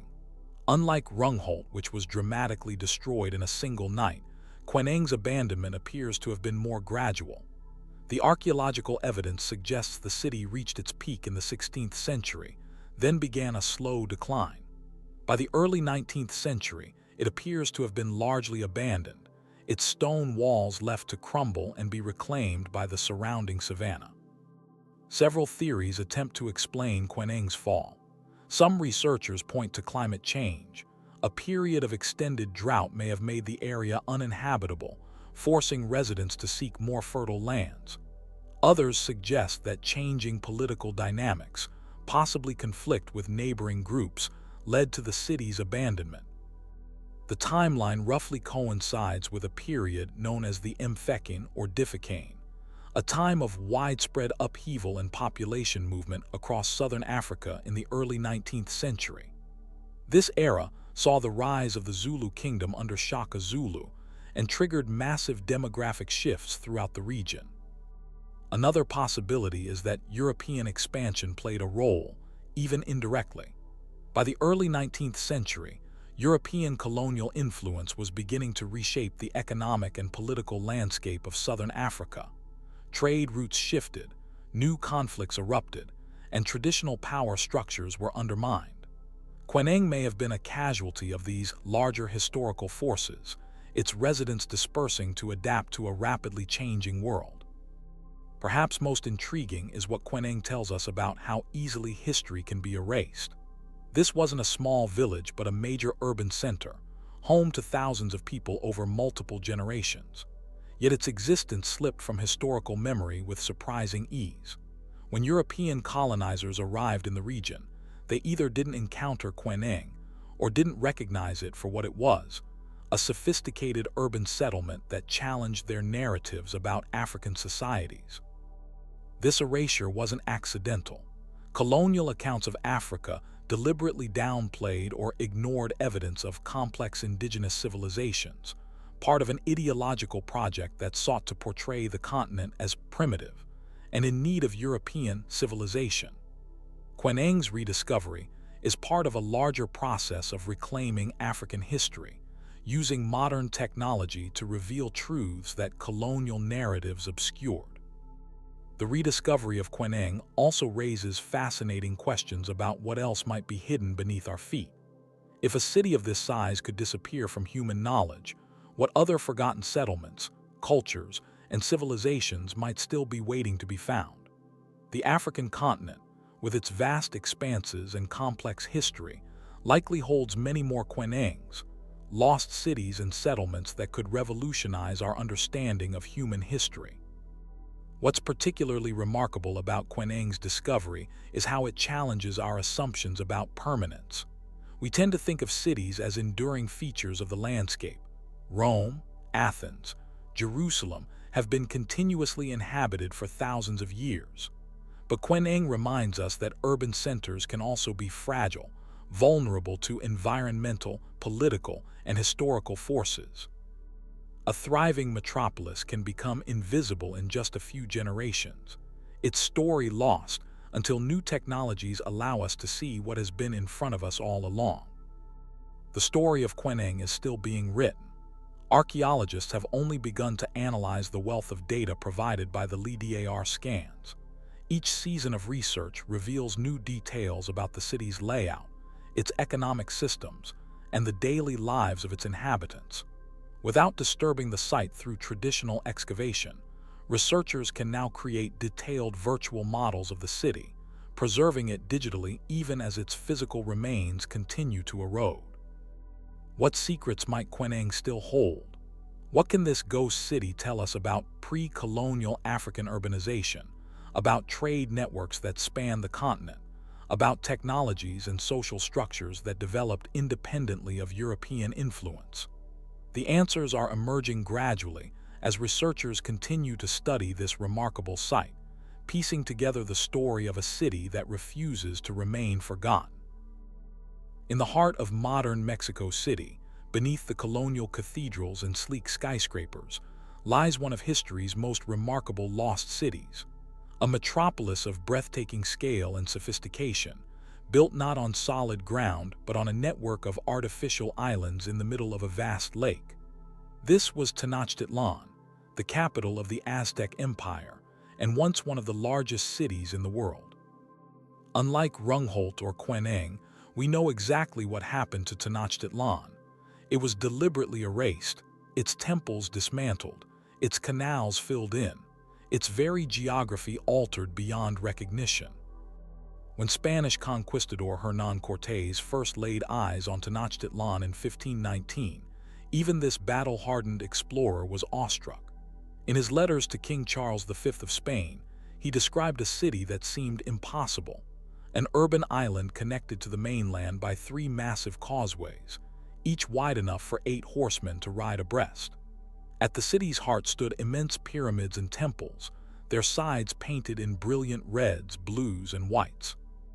Surrounding these sacred precincts were palaces, government buildings, and residential districts, all arranged in a careful grid pattern intersected by canals that functioned as streets. "The city is as large as Seville or Cordoba," Cortés wrote, though he was likely understating its true size. Modern archaeologists estimate that Tenochtitlan spanned at least 13 square kilometers and housed anywhere from 200,000 to 300,000 people, making it one of the largest cities in the world at that time, comparable to Paris or Constantinople. By comparison, London in the early 16th century had a population of just around 50,000. What made Tenochtitlan truly remarkable was not just its size, but its innovative design. The Aztecs had built their capital on a seemingly impossible location, a marshy island in the middle of Lake Texcoco. Through ingenious engineering, they expanded this natural island using a system called chinempas, artificial floating gardens created by weaving reeds into mats, piling them with mud and vegetation, and anchoring them to the lake bed with willow trees. These fertile plots provided much of the city's food, creating a self-sustaining urban ecosystem. The city's water management systems were equally impressive. The Aztecs built dikes and sluice gates to control flooding and separate fresh water from the brackish waters of Lake Texcoco. Aqueducts carried fresh water from springs on the mainland, ensuring a clean supply for drinking and bathing. Public hygiene was prioritized. The city had sophisticated sewage systems, public toilets, and strict laws about waste disposal. Spanish chroniclers noted with amazement that Tenochtitlan streets were cleaned daily, a stark contrast to European cities of the time, where waste was often simply thrown into the streets. At the center of Tenochtitlan stood the Templo Mayor, a massive pyramid with dual shrines dedicated to Huitzilopochtli, the god of war, and Tlaloc, the god of rain and agriculture. This sacred precinct contained dozens of other religious structures, creating a spiritual heart for both the city and the empire it controlled. Surrounding the temple district were the palaces of the nobility, government buildings, and specialized markets, each dedicated to particular goods. Feathers, jade, chocolate, textiles, and pottery all had their designated trading areas. What happened to this magnificent city is a story of deliberate erasure. After a brutal siege in 1521, Cortés and his allies, both Spanish soldiers and indigenous groups who had suffered under Aztec rule, captured Tenochtitlan. The conquest was catastrophic. Much of the city was destroyed during the fighting, and smallpox, introduced by the Europeans, had already decimated the population.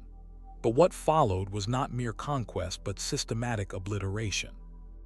The Spanish were determined to build their own capital on the ruins of Tenochtitlan, a symbol of their triumph over what they viewed as a pagan civilization. They demolished the remaining temples, using the stones to build Catholic churches. The most symbolic act was the construction of the Metropolitan Cathedral directly atop the ruins of the Templo Mayor, a physical and spiritual statement of dominance. The Spanish filled in the canals, drained the surrounding lake, and imposed a new street grid that deliberately ignored the original Aztec layout. Yet Tenochtitlan refused to disappear completely.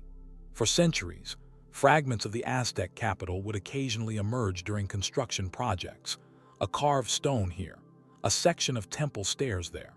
But it wasn't until 1978 that the scale of what lay beneath modern Mexico City became clear. Workers digging for electrical cables near the Metropolitan Cathedral uncovered a massive carved stone depicting the dismembered goddess Coyolxauhqui. This accidental discovery led to one of the most important archaeological projects in Mexican history, the excavation of the Templo Mayor. What archaeologists found was astonishing. The temple had been rebuilt 7 times over 200 years, each new version larger and more elaborate than the last. As they dug deeper, they uncovered ritual offerings of extraordinary richness: jade figurines, obsidian blades, coral imported from distant seas, and the remains of sacrificial animals including jaguars, wolves, and eagles. Most dramatically, they found the Tzompantli, the infamous skull rack where the heads of sacrificial victims were displayed, archaeological evidence of the darker aspects of Aztec religious practice that Spanish chroniclers had described. Today, visitors to Mexico City can see these excavations at the Templo Mayor Museum, where the layers of history are exposed like geological strata. Modern Mexico City literally sits atop Tenochtitlan. The weight of colonial and modern buildings has caused the ancient Aztec structures to sink further into the soft lake bed, creating the strange phenomenon where some colonial-era buildings now tilt at precarious angles as their foundations settle unevenly. The relationship between Mexico City and Tenochtitlan is complex and ongoing. Unlike completely abandoned cities, Tenochtitlan never experienced a clean break with history. People have continuously lived on its site for 700 years. Modern Mexicans embrace their dual heritage, celebrating both their indigenous past and their colonial history. Tenochtitlan isn't just an archaeological curiosity, it's a living part of national identity. Perhaps the most poignant aspect of Tenochtitlan's story is the ecological transformation that accompanied its destruction. When the Spanish drained Lake Texcoco, they fundamentally altered the region's hydrology. What was once a sophisticated system of lakes, canals, and dikes became dry land prone to flooding. Modern Mexico City faces chronic water shortages despite being built on what was once a lake, a paradox that the Aztec engineers might find baffling and tragic. The story of Tenochtitlan raises profound questions about urban sustainability. The Aztec capital was designed to work with its natural environment, incorporating water into its very fabric. In contrast, the colonial and modern city has fought against its watery origins, treating the lake as an obstacle to be overcome rather than an asset to be managed. As climate change brings new challenges to urban areas worldwide, some engineers and architects are looking back to Aztec solutions, wondering if there might be wisdom in those ancient approaches to living with water rather than against it. What would have happened if Tenochtitlan had been allowed to evolve naturally, rather than being violently replaced? How might Aztec urban design have developed if given the chance to incorporate new technologies and ideas? These counterfactual questions have no answers, but they remind us that history's path is not inevitable. Human decisions shape which cities rise, which fall, and which are deliberately erased from the landscape. Off the coast of Cuba, in the azure waters where the Caribbean meets the Gulf of Mexico, lies a mystery so profound it could rewrite human history.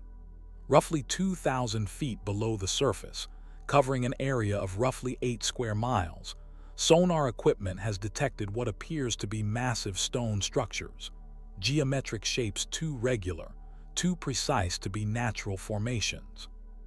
Some researchers believe these formations could be the ruins of an ancient city, one that would have existed during the last ice age when sea levels were hundreds of feet lower than they are today.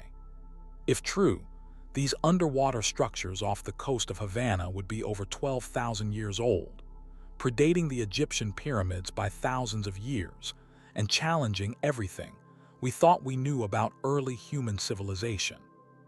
The story of this mysterious site begins in 2001, when Paulina Zelitsky, a marine engineer working for a Canadian company called Advanced Digital Communications, was conducting a sonar survey of the Cuban seafloor. The company was searching for sunken Spanish galleons and their treasure, but what they found was potentially far more valuable from a historical perspective. Their sophisticated sonar equipment detected what appeared to be massive geometric stone structures, pyramids, circular structures, and what looked like roadways or platforms, all arranged in a pattern reminiscent of an urban complex. Most intriguing were the pyramid-shaped structures, which Zelitsky described as being arranged in a configuration similar to the ancient city of Teotihuacan in Mexico. The team followed up their sonar discoveries with a remotely operated vehicle, or ROV, which captured grainy but tantalizing video footage of what appeared to be massive stone blocks arranged in geometric patterns. Some of these blocks seemed to have strange symbols or inscriptions carved into their surfaces, though the resolution of the video made it difficult to make out clear details. The location of these structures is particularly significant. They rest on the Cuban continental shelf in an area that would have been dry land during the last ice age, when sea levels were about 400 feet lower than they are today.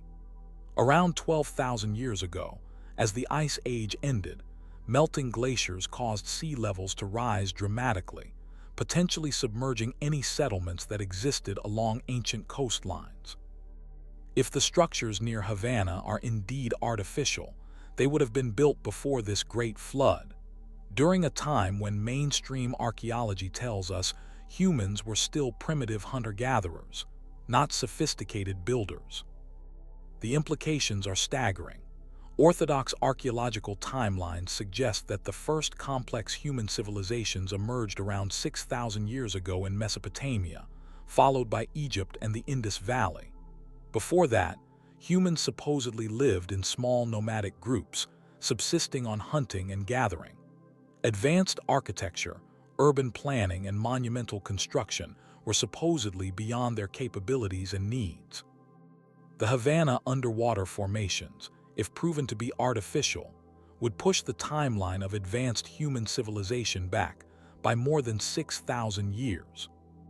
Predictably, the discovery has been met with intense skepticism from the mainstream archaeological community.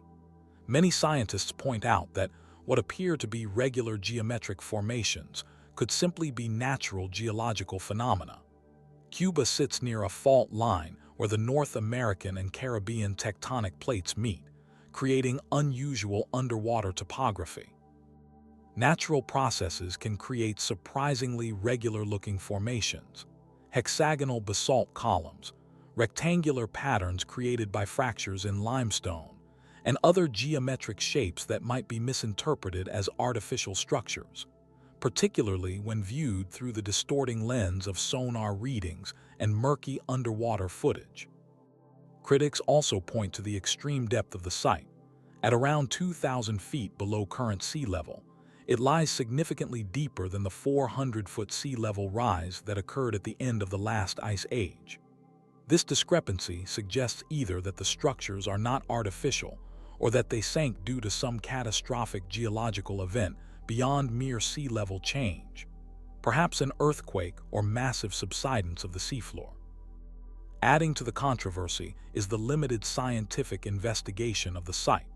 Since the initial discovery, there have been few follow-up expeditions. The Cuban government has shown little interest in funding further research, and international archaeological organizations have been hesitant to involve themselves in what many consider a fringe discovery. The original research team has struggled to secure funding for the high-tech deepwater equipment needed to properly document and sample the structures. As a result, most of what we know about the site comes from the initial surveys conducted over 20 years ago. Supporters of the artificial origin theory, however, point to several compelling features that they argue cannot be easily explained by natural processes. The apparent symmetry of some structures, the right angles detected in the sonar images, and what seem to be carefully positioned megalithic blocks all suggest intentional construction. Some researchers have noted similarities between these underwater formations and known ancient sites around the world, similarities that seem too specific to be coincidental. The most controversial aspect of the Havana underwater structures is what they might mean for human history if proven artificial. Some researchers have connected the site to the legend of Atlantis, Plato's account of an advanced civilization that sank beneath the waves. Others see potential links to indigenous legends throughout the Americas that speak of ancient floods and lost lands. These connections, while speculative, raise intriguing questions about the possible kernels of truth within ancient myths and legends.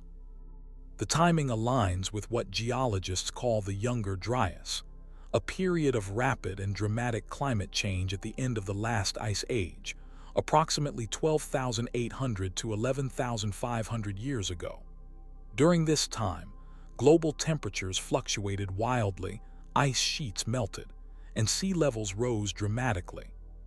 Some controversial theories suggest this period may have also seen catastrophic events like meteor impacts or massive solar flares that could have disrupted early human civilizations and wiped away evidence of their existence, except for massive stone structures that might survive even underwater.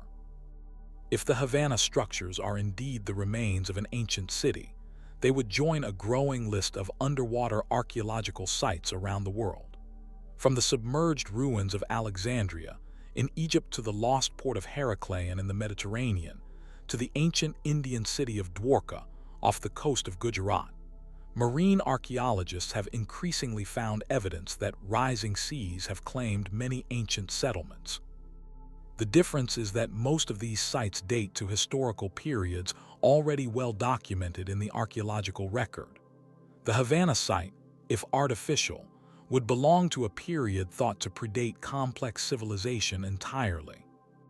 What makes underwater archaeology particularly challenging is not just the technical difficulty of working in deep water, but the preservation issues involved.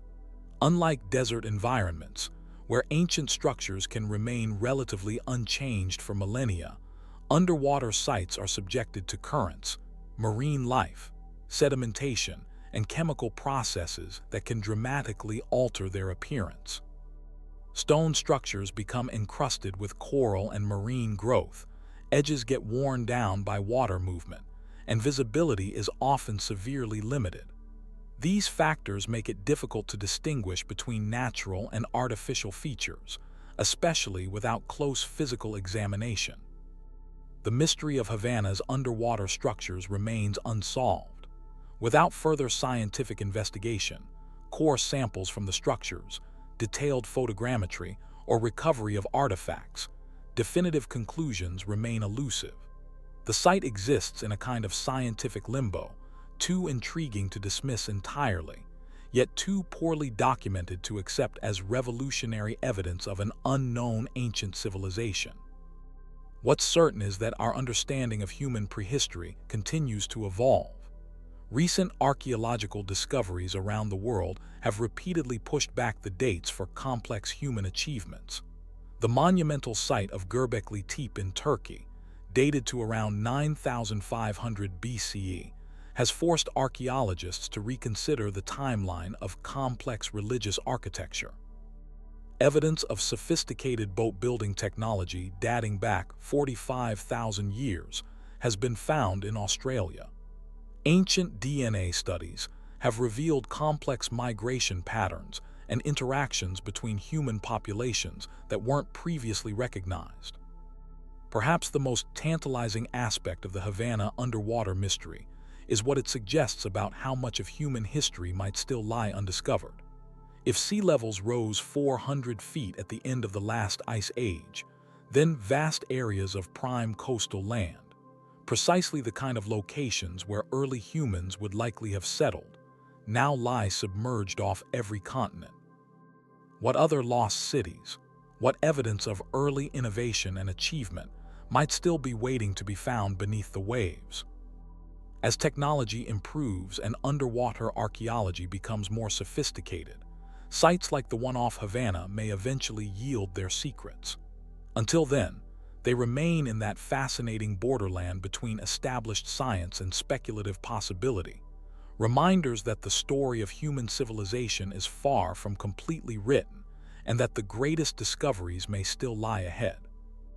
Whether natural formations or the remnants of a forgotten chapter in human history, the underwater structures off Cuba's coast challenge us to keep questioning, keep exploring, and keep our minds open to the possibility that the past may have been more complex and surprising than we ever imagined.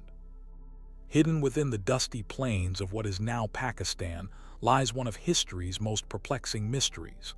Mohenjo-Daro, a name that translates to Mound of the Dead, was once a thriving metropolis that vanished so completely that its very existence was forgotten for thousands of years. When archaeologists began excavations in the 1920s, they uncovered not some primitive settlement, but one of the most sophisticated urban centers of the ancient world, a city that somehow collapsed so suddenly that it left researchers with more questions than answers. Mohenjo-Daro emerged around 2600 BCE as part of the Indus Valley Civilization, one of the world's earliest urban cultures alongside Egypt and Mesopotamia. What makes this city so remarkable isn't just its age, but its astonishing level of urban planning. The streets were laid out in a perfect grid pattern, with wide thoroughfares intersecting at precise right angles, something we don't see again in history for thousands of years. The main streets were 30 feet wide, designed to accommodate the heavy flow of people, goods, and possibly wheeled carts moving through this busy trading hub. But the true marvel of Mohenjo-Daro lies in its advanced infrastructure. The city boasted an elaborate water management system that would put many modern developments to shame. Nearly every home had access to a private bathroom and toilet, a luxury that wouldn't be commonplace again until the 20th century in many parts of the world. Wastewater was carried through a complex network of covered drains that ran beneath the streets, eventually emptying into larger sewers. The bricks used in these drains were coated with a waterproof coating, demonstrating an understanding of material science that seems impossibly advanced for its time. The Great Bath, the city's most iconic structure, stands as a testament to their engineering prowess, a massive public pool measuring approximately 40 feet long by 23 feet wide, reaching a depth of 8 feet. The bath was made watertight through multiple layers of bitumen, a natural form of tar, with carefully constructed inlets and drains to control water flow. Some researchers believe it served ritual purposes, while others think it may have been a public bathing facility for the elite. Regardless of its purpose, it showcases a level of public works rarely seen in cities of the 3rd millennium BCE. What's perhaps most striking about Mohenjo-Daro is what's missing. There are no grand palaces, no imposing temples, and no obvious monuments to kings or gods. Instead, the architecture suggests a remarkably egalitarian society. The residential buildings were surprisingly standardized, with most citizens seemingly enjoying similar living conditions. The largest structures appear to be granaries and public buildings rather than royal residences, hinting at a society organized around trade and practical governance rather than divine kingship. And then, sometime around 1900 BCE, this advanced civilization began to collapse. By 1700 BCE, Mohenjo-Daro and the entire Indus Valley civilization had fallen into decline and abandonment. The city was forgotten, buried beneath layers of silt and time until its rediscovery thousands of years later. But what caused such a sophisticated society to vanish so completely? The evidence at Mohenjo-Daro itself presents disturbing clues. During excavations in the 1920s, archaeologists discovered something chilling. Scattered throughout the city were skeletons lying in the streets, some holding hands, others crumpled in doorways as if caught in mid-flight. These bodies showed no signs of burial or ceremony. They appeared to have been abandoned where they fell. Most unsettling were the positions, arms outstretched, faces frozen in what some researchers interpreted as expressions of agony. It painted a picture of a population suddenly struck down, with no survivors remaining to perform proper burial rites. This macabre discovery spawned theories of a violent and sudden end. Early archaeologists proposed that Mohenjo-Daro might have fallen to invading armies, perhaps the Indo-Aryans mentioned in ancient Sanskrit texts. But this theory had a problem. The bodies showed no evidence of weapon wounds, and the city walls displayed no signs of battle damage or military conquest. If invaders had taken the city, they had done so without leaving the usual archaeological fingerprints of warfare. Other theories suggest a more invisible enemy, disease. Perhaps a devastating epidemic swept through the densely populated streets, killing so quickly that normal burial practices broke down. The city's sophisticated sewage system, while advanced, might have become a vector for waterborne illnesses if improperly maintained. Yet the pattern of death across different neighborhoods doesn't neatly fit the typical spread of known ancient diseases. The most dramatic theory points to some form of sudden catastrophe, perhaps an earthquake or massive flooding. The Indus River is known for its unpredictable flooding, and geological evidence confirms that the river's course has shifted dramatically over millennia. Could a particularly devastating flood have overwhelmed even the advanced drainage systems of Mohenjo-Daro? Some researchers have suggested more exotic explanations, including theories about ancient nuclear warfare or unknown weapons creating a disaster so complete it wiped the memory of the civilization from history. More recent archaeological work has called into question the catastrophe narrative itself. Modern dating methods have revealed that those famous skeletons found at Mohenjo-Daro actually come from different time periods, not a single cataclysmic event. They likely represent individual deaths and improper burials over centuries. The dramatic scene of a city caught in a moment of terror may be more archaeological misinterpretation than historical reality. Climate change now emerges as perhaps the most compelling explanation for Mohenjo-Daro's decline. Analysis of ancient river patterns and soil samples suggests that the region experienced significant climate shifts around 2100 to 1900 BCE. Monsoon patterns that had remained stable for thousands of years began to change dramatically, bringing less rainfall to the Indus Valley. This extended drought would have devastated agriculture, disrupted trade, and potentially led to social unrest and gradual abandonment. The city itself provides evidence for this theory. Later construction phases show signs of demographic decline, buildings divided into smaller units, infrastructure deteriorating, streets narrowing as residents encroached on public spaces. This pattern suggests not a sudden apocalyptic end, but a drawn-out period of decline as the environmental foundations of the society crumbled. Whatever caused Mohenjo-Daro's fall, it was so complete that even the memory of this remarkable civilization disappeared. Unlike the Romans or Egyptians, the people of the Indus Valley left no decipherable written records explaining their demise. Their script, consisting of over 400 distinct symbols found on thousands of soapstone seals, remains undeciphered despite decades of effort from linguists and cryptographers.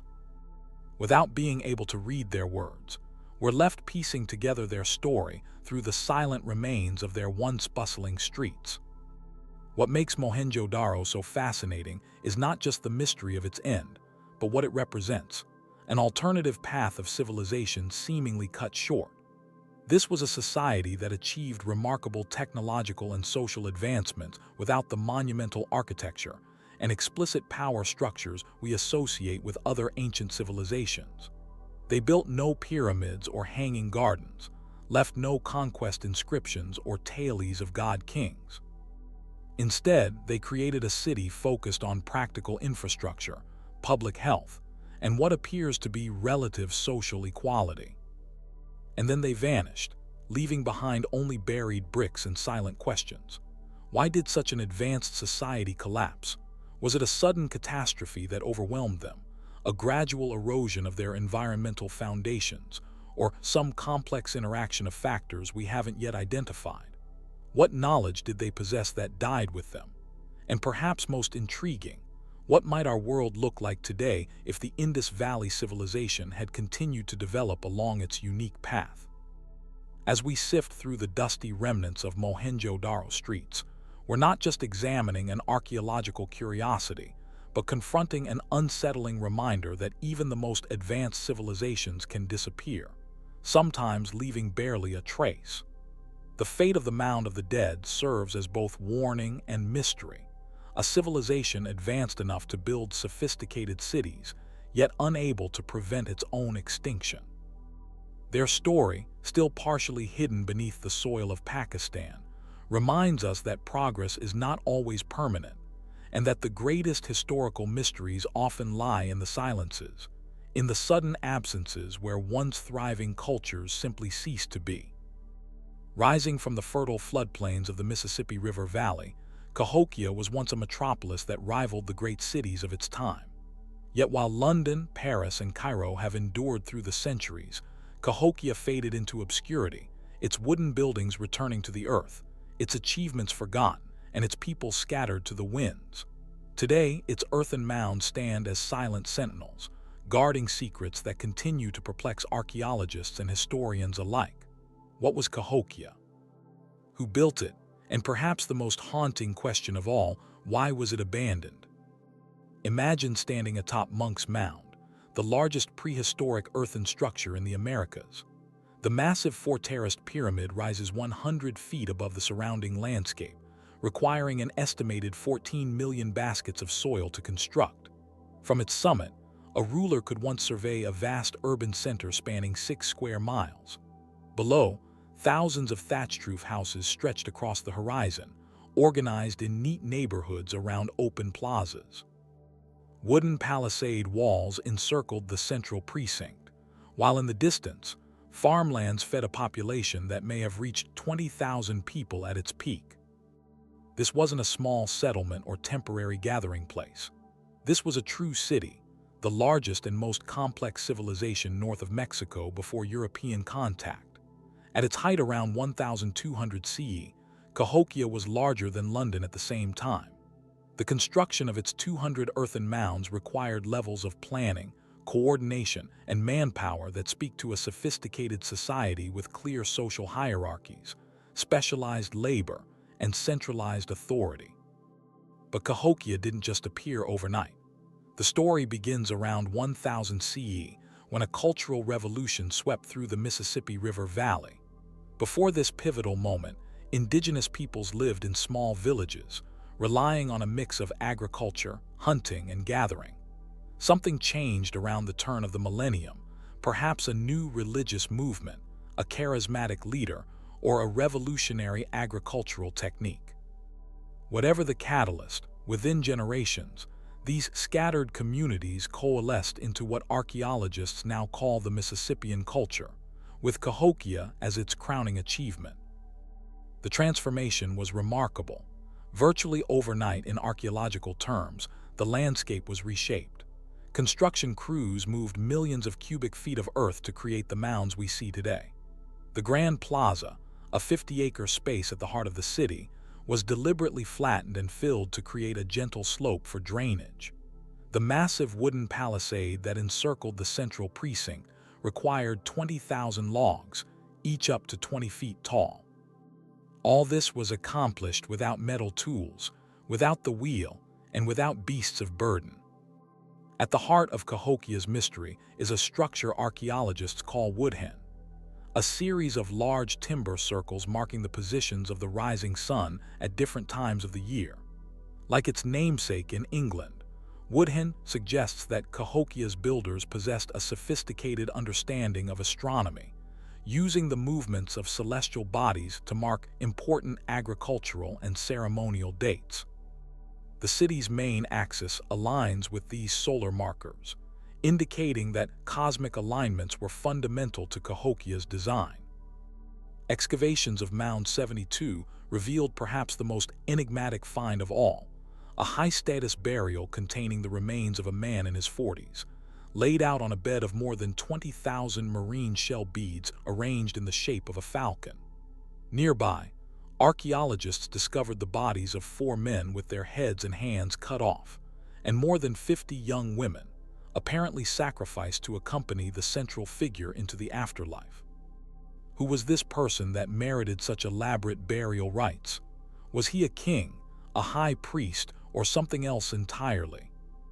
The artifacts left behind by Cahokia's inhabitants offer tantalizing glimpses into their world.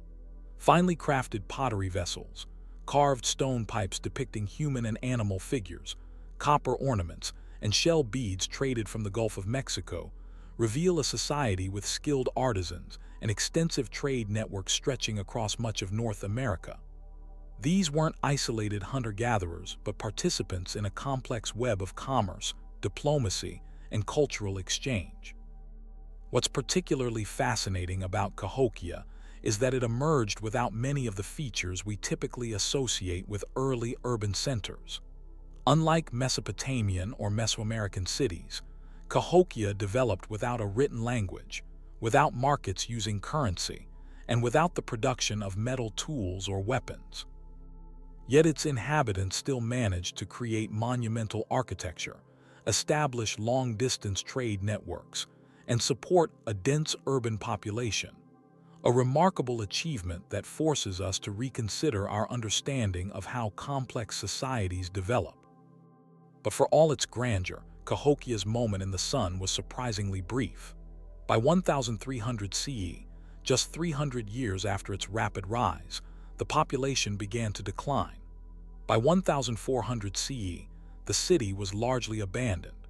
When French explorers arrived in the area in the 17th century, they encountered only the mysterious mounds and scattered indigenous peoples who had no direct memory of who had built them or why. This abandonment is perhaps the greatest mystery of Cahokia. What could cause a thriving metropolis to empty out, its inhabitants dispersing back into smaller communities across the Midwest? Archaeologists have proposed numerous theories, each compelling but none entirely conclusive. One leading hypothesis centers on environmental degradation.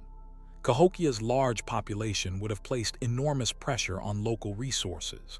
Pollen records show extensive deforestation in the region as trees were cut down for construction and firewood. The loss of forest cover, combined with intensive agriculture, may have led to erosion, flooding, and decreased soil fertility. Studies of sediment cores suggest that several major floods hit the region during Cahokia's decline, potentially devastating crops and infrastructure. Climate change may have also played a significant role. The medieval warm period, which had provided favorable conditions for agriculture during Cahokia's rise, gave way to the Little Ice Age around 1300 CE. This global cooling trend brought shorter growing seasons and less predictable rainfall, a potential disaster for a society dependent on maize agriculture. As crop yields declined, Cahokia's dense population may have become unsustainable. Another possibility lies in the realm of politics and social stability. Archaeological evidence suggests increasing fortification of the central precinct over time, with the wooden palisade being rebuilt and strengthened several times. This hints at growing concerns about security, perhaps due to external threats or internal conflict. Without writing, we have no records of Cahokia's governance structure, but the elaborate burial in Mound 72 indicates a society with significant social stratification. As resources became scarcer, tensions between elites and commoners may have escalated, potentially leading to political collapse. Disease is another factor that cannot be discounted. While the devastating epidemics that followed European contact were still centuries away, indigenous populations weren't immune to infectious diseases. The unprecedented population density at Cahokia created conditions where pathogens could spread more easily than in smaller, more dispersed communities. Some researchers have suggested that native diseases might have swept through the crowded city, decimating the population and undermining faith in the ruling elite. Spiritual and religious factors might also explain Cahokia's abandonment. Archaeological evidence suggests that Cahokia's social cohesion was built around shared religious practices, possibly involving a cult of ancestors, celestial deities, or fertility rituals. If this religious system lost credibility, perhaps due to failed prophecies, inability to prevent disasters, or challenges from competing belief systems, the ideological glue holding the society together might have dissolved. What makes Cahokia's abandonment particularly intriguing is that it wasn't an isolated incident. Throughout the eastern woodlands of North America, other Mississippian centers also declined around the same period. This suggests broader regional factors rather than purely local issues. Perhaps it wasn't one single catastrophe, but a perfect storm of environmental, political, and social challenges that proved too much for the Mississippian way of life.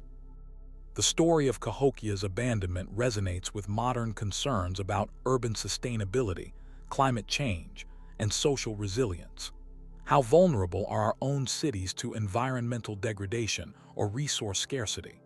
What happens when a society's foundational beliefs are challenged by changing realities? Cahokia may be ancient history, but the questions it raises remain startlingly relevant. Perhaps the most poignant aspect of Cahokia's mystery is the loss of knowledge that accompanied its decline. Without written records, much of what we know about this remarkable civilization comes from archaeological inference rather than the people's own accounts.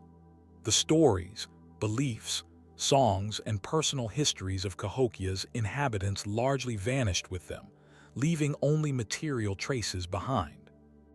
While some cultural elements were likely preserved by descendant peoples like the Osage, Quapaw, and other Siouan-speaking tribes, the specific knowledge of what Cahokia was and why it was abandoned faded from memory.